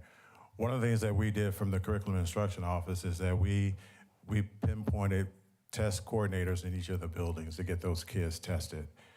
And it could be any number of mitigating circumstances, out ill, windows closed, because there is a window that we use. If they're absent during that time of that window, we try to extend that and get the kids tested, but a lot of times that may not happen. So I hear your question is a good one, but I think that we're tackling it the best we can in terms of having the building testing coordinators in place. And did your presentation mention a percentage of level not determined for this data? It did not give you the exact level number determined, but I know that it's around 20, 25%. 20 to 25%. Wow. Hmm. I guess my only other question, go ahead. I'm sorry. I can say most of that is at the high school. Okay. My only other question would be is using our ready data, whether it's current data or recent data, has there been a comparative analysis with state accountability data, in particular the MAP test, so that there would be some indication that if our students are faring well on iReady, then in fact we can expect to see similar gains or increases on the state accountability MAP test? Yeah, it's a good question, Dr. Petty. And what iReady does, they provide us with a trajectory report of if kids, for example, kids on their typical goals, meaning they're going to make minimum growth that year. If they meet their typical goal, this is how they're likely to score. And most likely, it's going to be basic and below basic. But then they also tell us if the kid receives, if they reach their stretch goal, which is more complex, shorter period of time, but they're moving toward grade level proficiency, this is likely how they're going to score. What we're going to do a better job of doing is making sure that we're looking at those already benchmark pieces and looking at those specific skills that kids are failing in and making sure they get the help they need. In addition to the state test data and iReady, what other assessments is the district using? You know, what other benchmark data are you using? Well, we rely heavily on the common formative assessments. We rely heavily on that. And that was talked through the PLC process. That's where the rubber really hits the road, because that's where the tester is designed to mirror the state assessment, not mirror the state assessment, but mirror the standards that are covered on the assessments. That's where a lot of our bang for the buck comes. And iReady does a pretty good job in that they have individual pathways for kids. So then if I'm struggling with this concept, I get lessons that are going to be adaptive to my skill levels. And then that's backed up with the teachers with the small group instruction. So I believe we're doing the right work. We just got to do it more intentionally, more urgently, and more consistently. This is going to take time. These kids, if they're missing these big deficiencies in their skill levels, that's not going to be improved overnight. It's going to take time and consistency. But here's what I know, and we talked about processes. We have processes in place to get that done through our PLC process and with teachers and principals leading the way and looking at the data. But it's going to take time. I yield.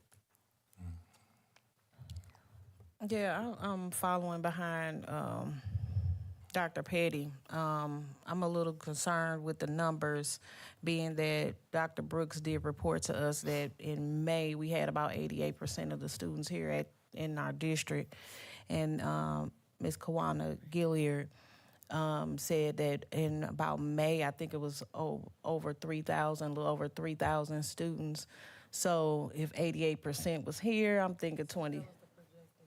Was that the projected amount for next year based upon the last enrollment for May? In May. So in May, I can safely say there's about 3,000 students?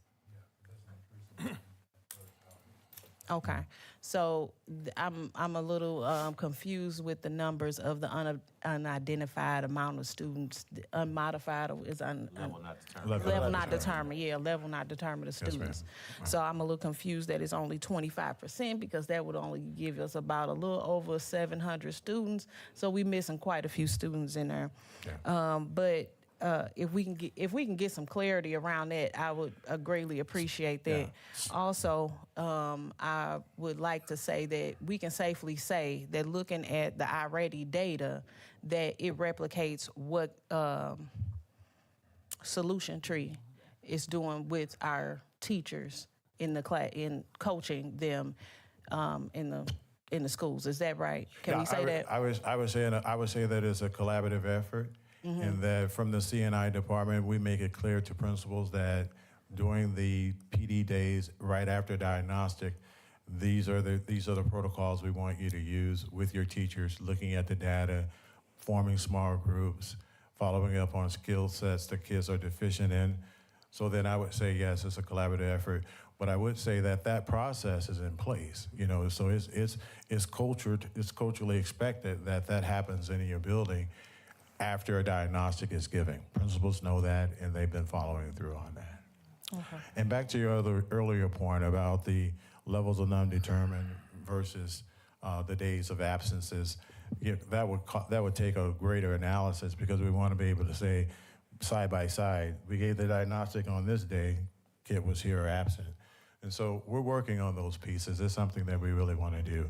But as the numbers indicate, we're testing more kids than we ever tested before. That I can confidently say we're doing that. Okay. And the other piece is we have to do, and I've had some conversations with principals, we have to do a better job with our testing coordinators, at the assessment coordinators at the building level, to come up with a better plan to go back and get those students who missed, to constantly keep that cycle going until they test all kids. And so that's a conversation that CNI and I have been having for some time. And so it's being reflected in the numbers. The numbers are going up with regards to how many students we are testing versus this year. Probably 2 years ago, we were probably less than half that. Probably at 30% testing district-wide, and now we're up to 70-some%. So I think that shows market improvement. However, we can get better. So that's just some more work we need to do around how our assessment coordinators at the building level are going back and getting those students tested. Thank you, Dr. Triplett. Well, first of all, thank you for the report. Yes, Mr. As I remember the report from the last cycle, level not determined, was 839. And this report, while it did not necessarily have the number, it gave us a percentage. And if we have 3,000 children, level not determined would be 750. That's one concern, but my bigger concern is the results that we're getting. The iReady is telling us some things, it's screaming at us. And I'm trying to figure out, what are we doing? Because I asked two earlier questions. One was about the PLCs with the pyramid of intervention. What do we do when children are not learning? And based on these results, I don't know what the answer is. Because right now we show kids that are not learning, but I'm not clear on what the path forward is. So I guess as we're looking at this information, it's one thing to give us the information, and because I've been asking about kids that are 1, 2, 3 years behind in their learning probably for the last 6 months. And what I'm looking for is an understanding of what are the things that we getting traction with, because, at the end of the day, it's called a start-stop process. If it's working well, you continue it. If it's not, you stop it and find something else. Right now, we need to find something else because while we're making gains, the gains are too small. Because we were looking at the level not determined, they were going from like 35 to 32, and none of that excites me. Because at the end of the day, we have to figure out a better way to educate our children. And so I guess we just need to take a hard look at what we're doing, because right now, it don't seem like it's working for me. I understand your concern, but I would also push back and say that the increases that you're seeing, although very small, they are trending in the right direction. This process is not an overnight 1 year, 2 year fix. It's going to take time for us to see the kind of gains and the kind of increases that we really want to see that you're talking about, significant 10, 12%. That's going to take time. Keep in mind that our learners have, in a lot of cases, some very severe learning deficiencies in what their skill levels are. Those take time. Research would tell you it's going to take 3 to 5 years to get things turned around. And I think we're on the right trend. I would be really concerned if I looked at this chart, one that I showed you with the green and the red. I would really be concerned if it was all red. I would really be concerned if half of it was red. But when you go back and look at that data, you won't see that. You see that there are small incremental growth from benchmark to benchmark, but then also the number of red that we see there is not covering the whole board. So I hear what you're saying, Board Member Humphreys, but I also say to you that we have processes in place that I've described previously, that if we do it with fidelity, we do it throughout, and we do it monitoring these kids' progress, we will start seeing the gains that we want to see. And once again, just as you push back, I'm going to push back. Yes, sir. I've been back on the board since 2021. We've been having the same conversation. That's what, 4 years? You said it takes 5 years to turn gains. We're in year 4, so what do we say about where we are now? Yeah, I hear what you're saying, but I still stand by my position, sir. It's going to take time. We're seeing incremental changes and growth throughout the process. It's going to take more. It's going to take time. And I would say that the playing fields are not leveled. And were you talking about 4 years ago? You didn't have systems in place. You didn't have curriculum. We have curriculum in place now. We have systems in place. We have collaboration between partners to assist with this process. So were you saying that it's been 4 years? 2000 does not look like 2024, and 2021 does not look like 2025 with regards to what we have in place in terms of curriculum, in terms of systems, in terms of processes, in terms of supports, in terms of relationships. And I do appreciate that, but I would also say, if you specifically look at the data at the middle school and the high school level, what other supports can we put in place? Because those numbers look dismal. And so at some point we got to do something better than what we're doing, because right now we're not. When the presentation first started, I wrote a note to myself. It was 3 words: accelerated learning, or really it was accelerated learning math in particular. But what do we need to do to accelerate our processes? Because we can't. If we move 2 or 3% a year for the next 5 years, we'll be having these same conversations 10 years from now. And so I'm saying we need to take a hard look at what we're doing and try to figure out, can we do better than what we're doing? I think we can. Noted, sir. Thank you. I like Dr. Pearson. That sounds good. We got some work to do. But my note here is the mathematics. I can't even talk. It's late. I'm sleepy. It was a drop between this chart. I can't see it. I'm sorry. The numbers, that's not gonna work for me. It's the drop. They were 1 grade level under mid grade. They were on path, and then the end of the school year they were off path. So we put a lot into literacy. We need to start putting into mathematics also. That's all I really got, because this chart throwing me off. But as much as we put into literacy, we need to put into mathematics also, because obviously is missing a part. Because if they came into the school with a little bit of knowledge, right, and then is leaving as the school year go about, then we doing something wrong that we got to fix. Yes, ma'am. Noted. Thank you. I also want to make a point of clearance that we are testing more kids now. So those numbers will look funny. Like 2022-23, we were testing 30% of kids. We're testing 70-some% of kids now. So we're getting a much real number, a much real identification of how students are performing. So that's going to look weird anyway, right? And so, again, to Mr. Anthony's credit, Mr. Taylor's credit, that yes, the data will move incrementally.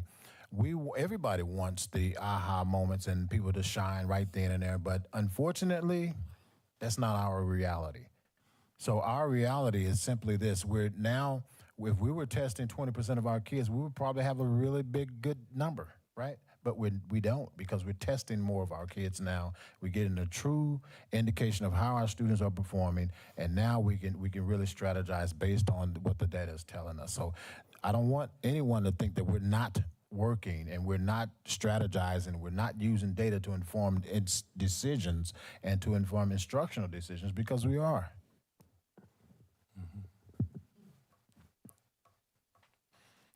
We just need to add some more math.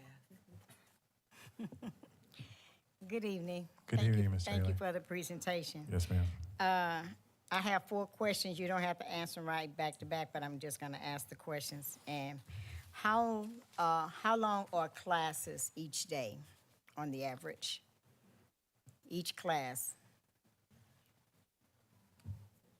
Is it 30 minutes, 42 minutes, 19 minutes? 15-minute periods, right? Yeah, 90. 90 minutes? So they're different. They're different. They're different, depending on elementary, Okay. middle, and high school. So- They're different. So what you're asking is, I'd like to understand this. Well, the question was. 90 yeah. minutes ELA, 90 minutes So math. if a student is in the class for 90 minutes per class, how much of that time is being invested into teaching the children versus maybe working on systems and programs and things that you have in the class that seem to not be working? What I'm saying is, how much time is actually being invested into spending time talking to the students and making sure that the students are learning whatever has been presented before them? I keep hearing you talking about learning deficiencies. All of our children don't have learning deficiencies, and every time you do a presentation, you talk about that, and it makes it seem as though our children have a problem learning. I stand corrected. If I say that, that's a misstatement for me. What I mean to say is skill deficiency. That's what I meant to say. Okay, skill deficiency. Yeah. All right. And then you made mention about the turn game or turnaround game. So we see the reports, and I agree with Director Humphrey when he said, we see the reports and it seems as though the numbers are not coming up. They are not coming up. And so the question is, how long is it going to take for the numbers to come up? What else is it that needs to be done in the classes to make sure that our children are learning? We hear so much about the different, and even superintendent said, we hear so much about the systems and the programs. We need to know how much of this time is actually being invested in sitting down and teaching our children so that our children will excel. It's not a question you have to answer. These are just some questions I'm just throwing out at you, because for me, that's a concern. We see the numbers, but it doesn't really seem like we're gaining any ground. And so 1% here, 1% there, 2% there. Thank you. Oh, go ahead. I do want to say, if you can go back to the slide where we see the schools, it don't matter, math or reading. Particularly the one where the Early Learning Center is at 0.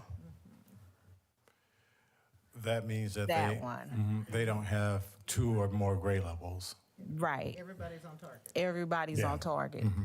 So, to the Humphrey's point and Miss Pearson's point, and to speak to what Dr. Triplett just talked about, I'm unclear on how it's not doable, because something happened at that Early Learning Center where that was able to happen for those kids not to have no kids to be 2 grade levels behind. When I first came on this board, there was red and orange there. So something happened within a year's time where we were able to make gains in that space. So I must say, it's possible, to what Director Humphrey said. It has to be possible. That's all. Thank you. Can I share one other thing? As we're talking, and it's not something we could do today, but is there a process in place that you could share with us how you evaluate the effectiveness of academic programs to determine what's working and what's not working? Because clearly, if we based on the results, we just need to take a look behind the curtain and see what's going on. So I'm gonna agree with what my board directors up here have said, okay? One of the things that I believe is that we have some very brilliant kids in our district, and they are very capable. One of the things I believe also is that we have to raise the bar. And in order to do that, you have to tell the kids you're raising the bar, and their families you're raising the bar, and the community that you're raising the bar, all these partnerships that you're talking about that we're raising the bar, okay? And if you look at our values, we talk about excellence and we talk about tenacity. And what we know from research is that the number one thing that impacts kids who already have had some difficulty in learning is that people don't believe they can be excellent, and they don't have grit, meaning when they hit the wall, they stop because they don't have that tenacity. I would like to understand a little bit better. I mean, I understand what we're doing Monday through Friday in the classroom. I do not understand what we're doing after school. I do not understand how we're educating parents to help the students. I do not understand how we are using our dollars to provide enrichment to all of our students over the course of the summer. If literacy and math are a critical issue for us, everybody in this community should know about it, and everybody in this community should be doing something about it, including the library, including UMSL, including me, including you, everybody here. It should be talked about, it should be on the fly. I mean, I'm not understanding how Monday through Friday from 8 to 2:30 for kids that are below 0 is okay. And the reason I really don't understand that is because if you go to any of the schools that recruit our kids, because there are some that recruit our kids are doing an outstanding job there. So they are capable.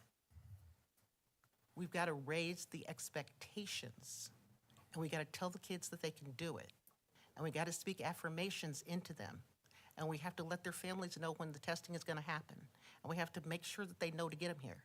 There's like a whole lot of stuff besides just we're doing iReady and diagnostics that goes into getting the test scores, okay? And I never hear any of that. And so I'm real concerned because it seems as though we're expecting that 8 o'clock or 9 o'clock to 2 o'clock to produce a result that none of the top schools in the country are depending on that 9 to 2 to produce a result. That's not what anybody else is doing, okay? And what I don't see is I don't see the connectiveness to other activities that drive academics. We know that sports drive academics. We know that after-school clubs and interests, that kids come to school for those things, and then, oh, by the way, they learn how to read, write, and compute. So for me, I'd like to peel back the onion a little bit, and I'd like to see all of the through lines that connect the dots, especially with our high school kids, okay? Because we only have a short period of time with them, so we got to figure something out. The last thing I'm going to say is I've been saying something for a while, and people don't kind of know what I'm talking about sometimes when I say pipeline, okay? Our pipeline to success is the Early Learning Center. They have 0 red dots on this map. 0. But what I don't see is a sense of urgency, okay, around trying to figure out how we can get every single child that we can possibly get in Normandy in that pipeline so that we can grow the pipeline with excellence and with tenacity so that when they get to the high school and the middle school, they're able to do the work. So I would like to understand that a little bit better. I'm pleased as punch that we got all the, the iReady and all that stuff, because I think we needed all that stuff. But now I think we need to start being innovative and creative as opposed to just doing mechanics. And we need to figure out what is it that the kids need to learn, and how do we educate the parents and the community to help them learn? Because, Mayor, you said it, we can't do it by ourselves, okay? And so have we educated the parents on how to help the kids learn how to read and how to do math? If we haven't, we're wrong. We failed. This is a huge deal. This is huge. This is somebody's life. This is huge. okay? And I take it real personally. Okay, Mayor, you and I, I take it personally. So if we've got to stay up all night, because I do, and we got to come up with a plan, because I've got, okay, then let's do that. If we need to have 300 meetings, okay. Because I'm talking about somebody's life. Okay, so I get it, and I see the progress, but we ain't got 5 years. And I use ain't on purpose. We got 2. Yeah, we don't okay. have to. We don't even have that. You don't have that because you have kids that are graduating. They've got to be able to be employed. And I'm speaking of this also because I do work, and I have to try to hire some of these folks. Okay? So I'm not speaking just in air. I hire people and train people. Okay? And our kids are brilliant. I engaged a group at the high school, talked to them about careers, and they kept me talking and someone else, well, actually 3 people talking, for 2.5 hours, asking questions, doing great stuff. But the things that they didn't know, the gaps were visible. They need to be going on field trips. You don't just learn to read by using iReady. Reading is a eye, hand, book, pencil. We've talked about tutoring. We've talked about summer enrichment. I'm sorry, I don't mean to be preaching, I really don't. I just think that we need to be doing this summer we need to be really busy trying to figure out how we're going to engage all these kids and all these families so that we can have excellence next year and that they can understand what tenacity is all about. And everybody needs to understand it, and everybody needs to be on it, and everybody needs to be exhausted and as tired as I am trying to figure it out. Amen. It's not directed at you, directed at our whole community. We got work to do. Yes, ma'am. Thank you. All of us, okay? And you know what my mom always said? When you do stuff that's important, you do it with a happy heart and helpful hands. So we're gonna do it with a happy heart and helpful hands. This is not bad work, this is good work. When you see a kid excel, that's great work. Okay? And Mayor, I'm gonna say this to you also. We're sitting here in one of the best communities in the St. Louis metropolitan area, and maybe even broader than that. But our kids have got to be able to buy the houses and fill the jobs and do the stuff in this community. We got to be building capacity in our kids and in our parents and in our communities. And when we do that, we build belief. And when we build belief, we build the community. It all is connected.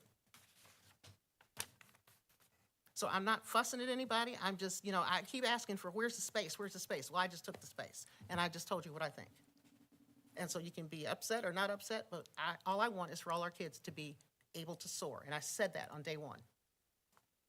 And when I go to the Early Learning Center, I see them doing it. And I see in every one of our schools, passionate educators wanting it to happen. Every one of them. I'm done. Okay. Thank you very much. No, and I'm not thank you. fussing at you. Okay, Thank you, guys. I'm a mom. What can I say? Okay. We have the last item on this section is on Naviance. Hope I'm saying that right. Okay. I looked at it and went, oh, maybe it's Naviance. It's 10 o'clock. Do you know where your children are? Oh, my God. 7 minutes to you. Okay, we're gonna have to go really fast now, guys. Okay. We don't have much worse. We have the consent agenda. Yeah, then we have the executive session. We're not gonna do no more comments. We already had comments. Okay, where's Thank you, Cheryl. Is that transport back there? Oh, excuse me. Okay, yes, sir. What's his name? What's his name? There's transport. What's his name? We skipped him, didn't we? Thank you, Doug, for sticking with us. We appreciate you Oh, my God. greatly. I didn't know he was there. How do I get to the next slide? You pulled up when I pulled up, so we're here. I'm sitting here going, We skipped him, Cheryl. well, no, we have to finish up Naviance. We moved it up into. You had to move. You moved up a couple of categories. Good morning. Ooh, no. It's morning. If you tell anybody I kept you here overnight, if you tell anyway. Good morning. Good morning, because it's going to be morning in 2 hours. It's going to be morning soon. We're going to have Triplet make Okay. breakfast for you. Oh, my Good goodness. evening, everyone. Board President, Milton Roberts, Superintendent, board members, community, and staff. I'm here to talk about Naviance, a program that I really believe in. I'm very excited about college and career readiness, showing what our students are actually doing and know. So thank you for this opportunity to present today. I'm sharing some early student feedback from our rollout with Naviance, a college and career readiness platform that we introduced to the district in January, and we held student assemblies in April. We know who's had Red Bull.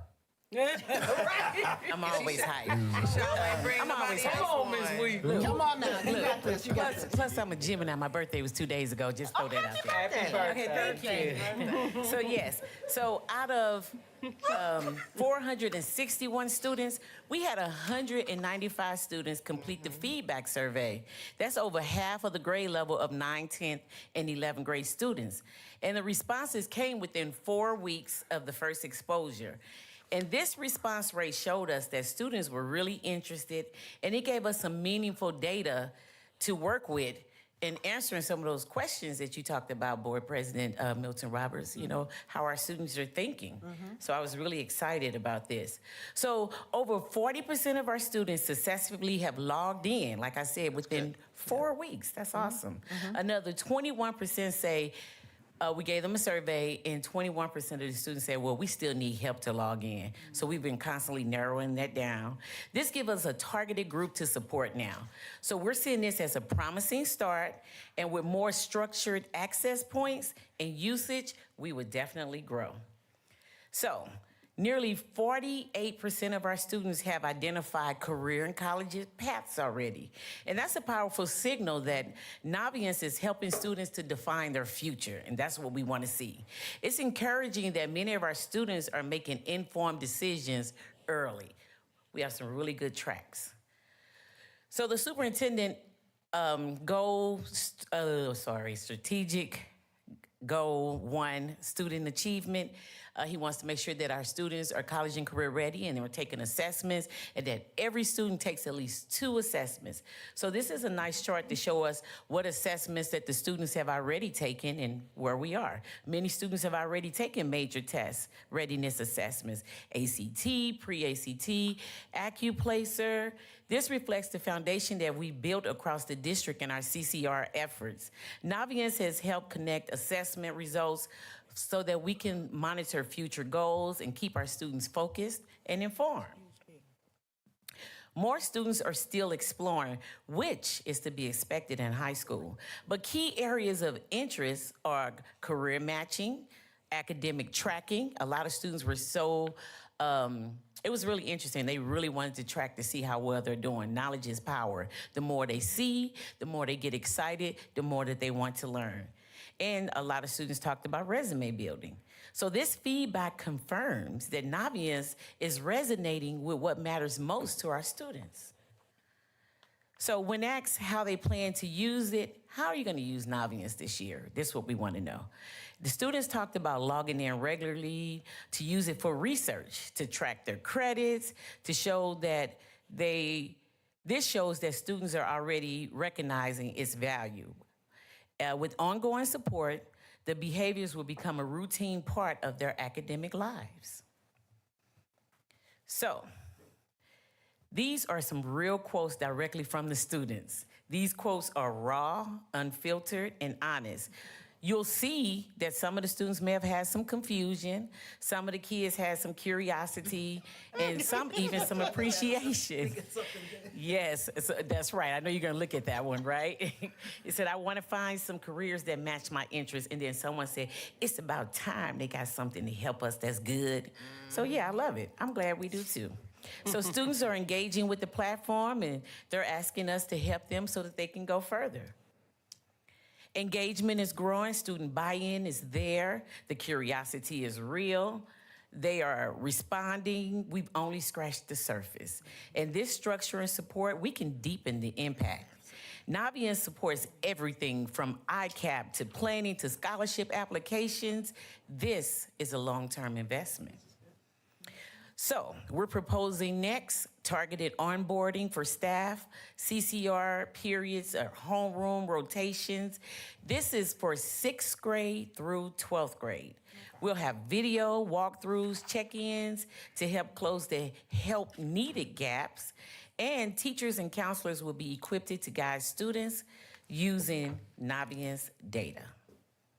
So in just 1 month, and I'm proud of that, students have begun dreaming, planning, and exploring. They are engaging with tools that prepare them for life beyond high school. So let's continue nurturing this momentum. Together, we can help our students own their future. Thank you guys so much for listening. Thank you for the energy. Good job, Ms. Weaver. Any questions? Nope. I have a question. I'm glad that you brought us some good news this evening because it was getting a little dark. Yes.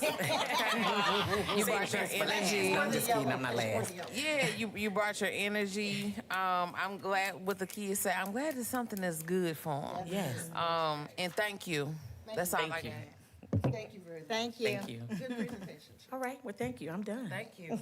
All right, and so now we're gonna move fast now. We're gonna move to number 7.02. Yes, Transpire contract renewal. And I just appreciate everybody hanging in here with us. We know that we have a lot of folks going on vacation and all that kind of stuff, so I think Dr. Triplett and I put a little too much on this agenda. We'll have to work on that. Man. But. Yeah, who's it? Sister. But it's good stuff. It's all love. It's all love. Because Doug's been here since 5:30, okay? Good evening again, Board of Education and Dr. Triplett and community. I didn't say good morning. I like to sigh. You know what? The way I feel, it gets late like this, I get a little slap happy, and it makes me think about things like doing, boots on the ground. Maybe we could do a step together, get everybody up. We're not going to do that right now. We're going to introduce this. Look at this distinguished-looking guy over here. Right. This guy came up all the way up from Texas. This is the president, again, of Transpar. It's Doug Martin. So he's aboard.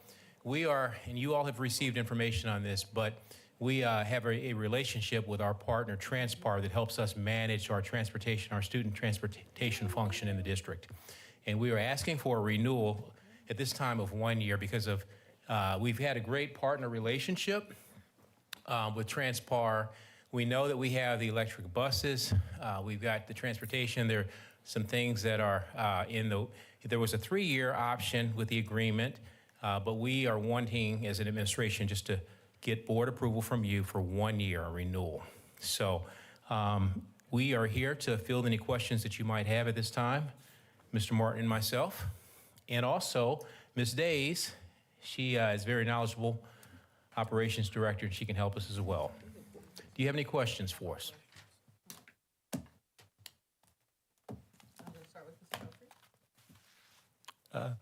Within that 1 year agreement, the drivers still stay in the district, and it's the same arrangement that we currently have? Yes, sir. Okay. And we're competitive in the salaries that we're paying drivers? That is an issue. That is an issue, and we are going to cross that bridge as needed, as necessary. I think the budget process is a good time to have that discussion. Is it more strategic than that? Well, you got to give us, tell us where we're going. Yeah. It may not be tonight, but I think because I just know right now we're not competitive. Sure. So the 1 year agreement gives us the time to right size, to look at this, still have this good working relationship, but to right size this. This gives us a little bit more time to think through this and get through this process. Okay, we ready to vote? I have one comment. Hang on. We'll go this way. You're next. Yeah, my question is, the contract remains the same, correct? Pretty much, yes. Doug, it remains the same? So we had a 3 + 1 + 1 contract. This is the first +1. Okay. Nothing changes. Okay, that's all I have. Thank you. Give me your name again. Doug Martin. Doug Martin. Doug Martin. Yes, ma'am. Ms. Day? I have a quick question. I see the activities buses aren't included That's not, we're not even talking about that. That is if we hire the drivers. We're not hiring the drivers. Okay. So that's. Okay. I just want to say thank you for being here, Doug. And Yes. my comment would be that the culture and climate as it relates to the entire transportation department is very important to us. Some people want us to believe the difficulty in other positions in the district, but I think driving a bus in the traffic and the traffic conditions that we see in the city of St. Louis with a crowd of kids, that's a very difficult job. And so it's important for the culture and climate to be right so that their headspace is right as they transport our kids. And so over the next year, I hope that that's something that we can work on in addition to competitive salaries. I don't have anything major to add, other than I value your partnership, and I also value our operations director, because I know that this is a big part of what she has to do, and she's spoken very highly of the partnership that she has with you, so I appreciate that. And I also would like to, second, kind of what the board is up here saying, is that, our bus drivers, and I actually got this from Director Edwards, and that is that our bus drivers are the first Normandy Schools Collaborative person that the kids see every day. And so they are so important. And the last, okay? So they're so important.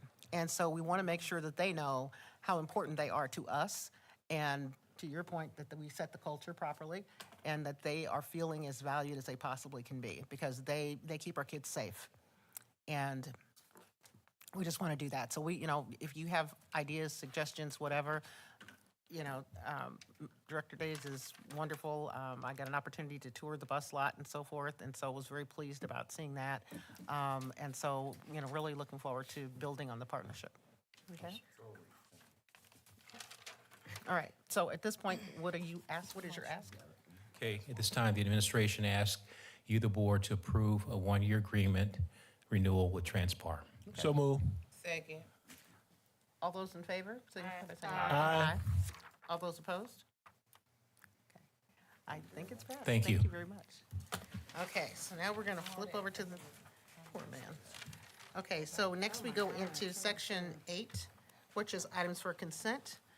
And can we do these by group, or do we need to do? By group. Can we By do- group. okay, okay. All right, so items for consent, we have item 8.01, which is check listings, item 8.02, which is minutes, item 8.03, which is minutes from the budget meeting, and then item 8.04, which is policy GBCBB. Is that a new policy? It's an update. Yeah, it's an update to an It was existing. originally adopted in 2019. Yeah. The MSBA suggested the Why don't you say it out loud? so we can hear? All right, we good. Okay, all right. Okay, so we have all the items for consent. Can I get a motion? So move. Second. It's been moved and properly second that we accept the items in section 8, items for the consent agenda as a group. All those in favor? Aye. Aye. All those opposed? Okay. Let's see.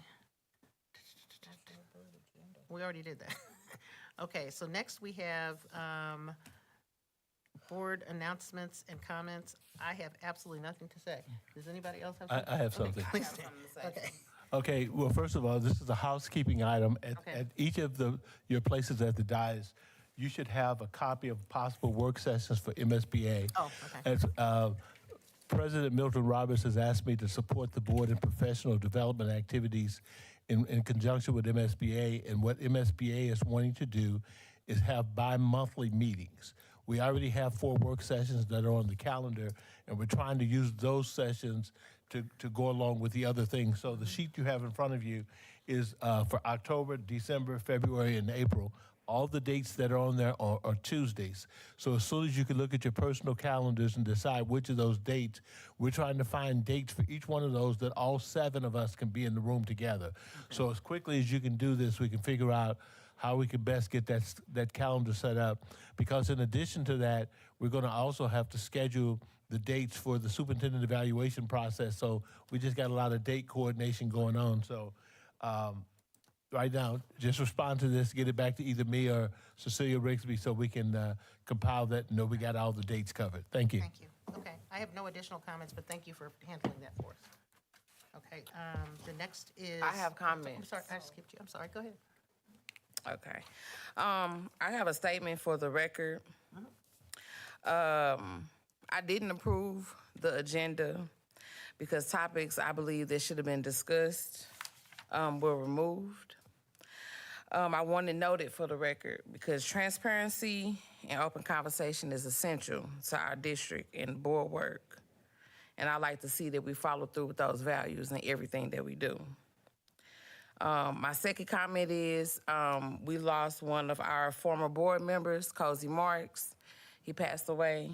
He was on the board from 1999 to 2007. One of the last parents to be elected to the Normandy School Board. My thoughts and prayers are with the 300 children that are missing their shelter and education because the administration, the United States administration, closed Job Corps. My mother went to Job Corps.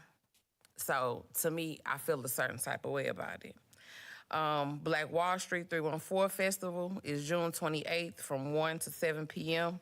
in the Wellston Loop. They will have a Black-owned marketplace, a car show, food, concert. Normandy All-Class, Normandy High School Alumni Association, they have a day at the park in Veneta Park, June 22nd from 12 to 5 p.m. And Beyond the Backpack, August 9th from 10 to 2 p.m. at the Early Learning Center. Supplies will be provided, but they also need volunteers. So if you're available, sign up. Thank y'all for staying so late. It is past my bedtime. Good night.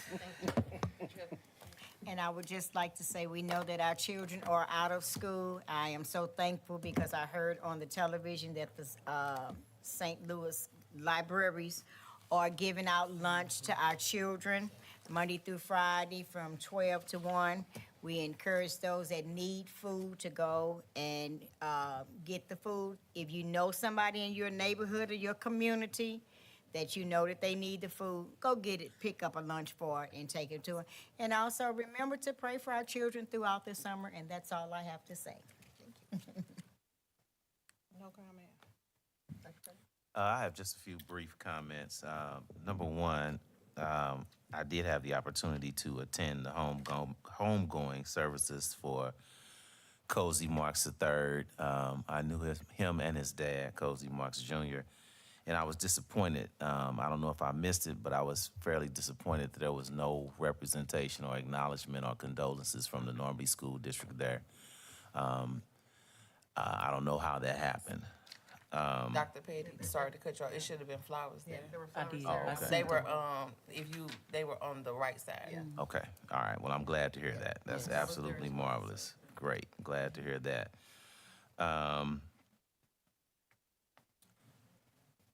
I want to say just a couple of more things and be done.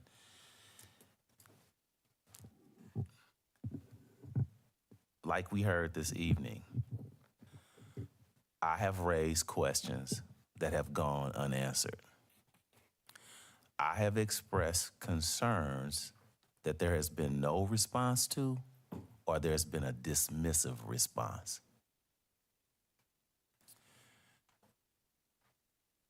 I too have experienced what I believe is a lack of transparency, a lack of inclusive collaboration, and it has to stop. And it stops when the community shows up. So I'm not offended. I'm not disturbed by the presence of the constituents and the citizens that spoke tonight. That's exactly what we need to see. And I wanted to thank you all for being here, because those of us who are experiencing the same thing that you're experiencing, we need to partner and come together and figure out how we get things done that need to be done for our children, and we can stop spinning our wheels. In the interest of time, I'm going to stop right there.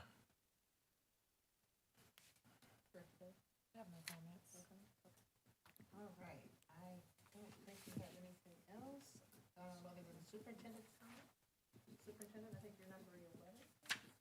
I only have about 12 comments. Yeah, but I know that I stand in the way of you and sleep. Right. So good night. Thank you, boss. You would have said 12 comments. Motion. At this point in time, I'll entertain a motion. So moved. Second. It's been moved and properly second. All those in favor? Aye. All those No, we still have executive Oh, session. we have to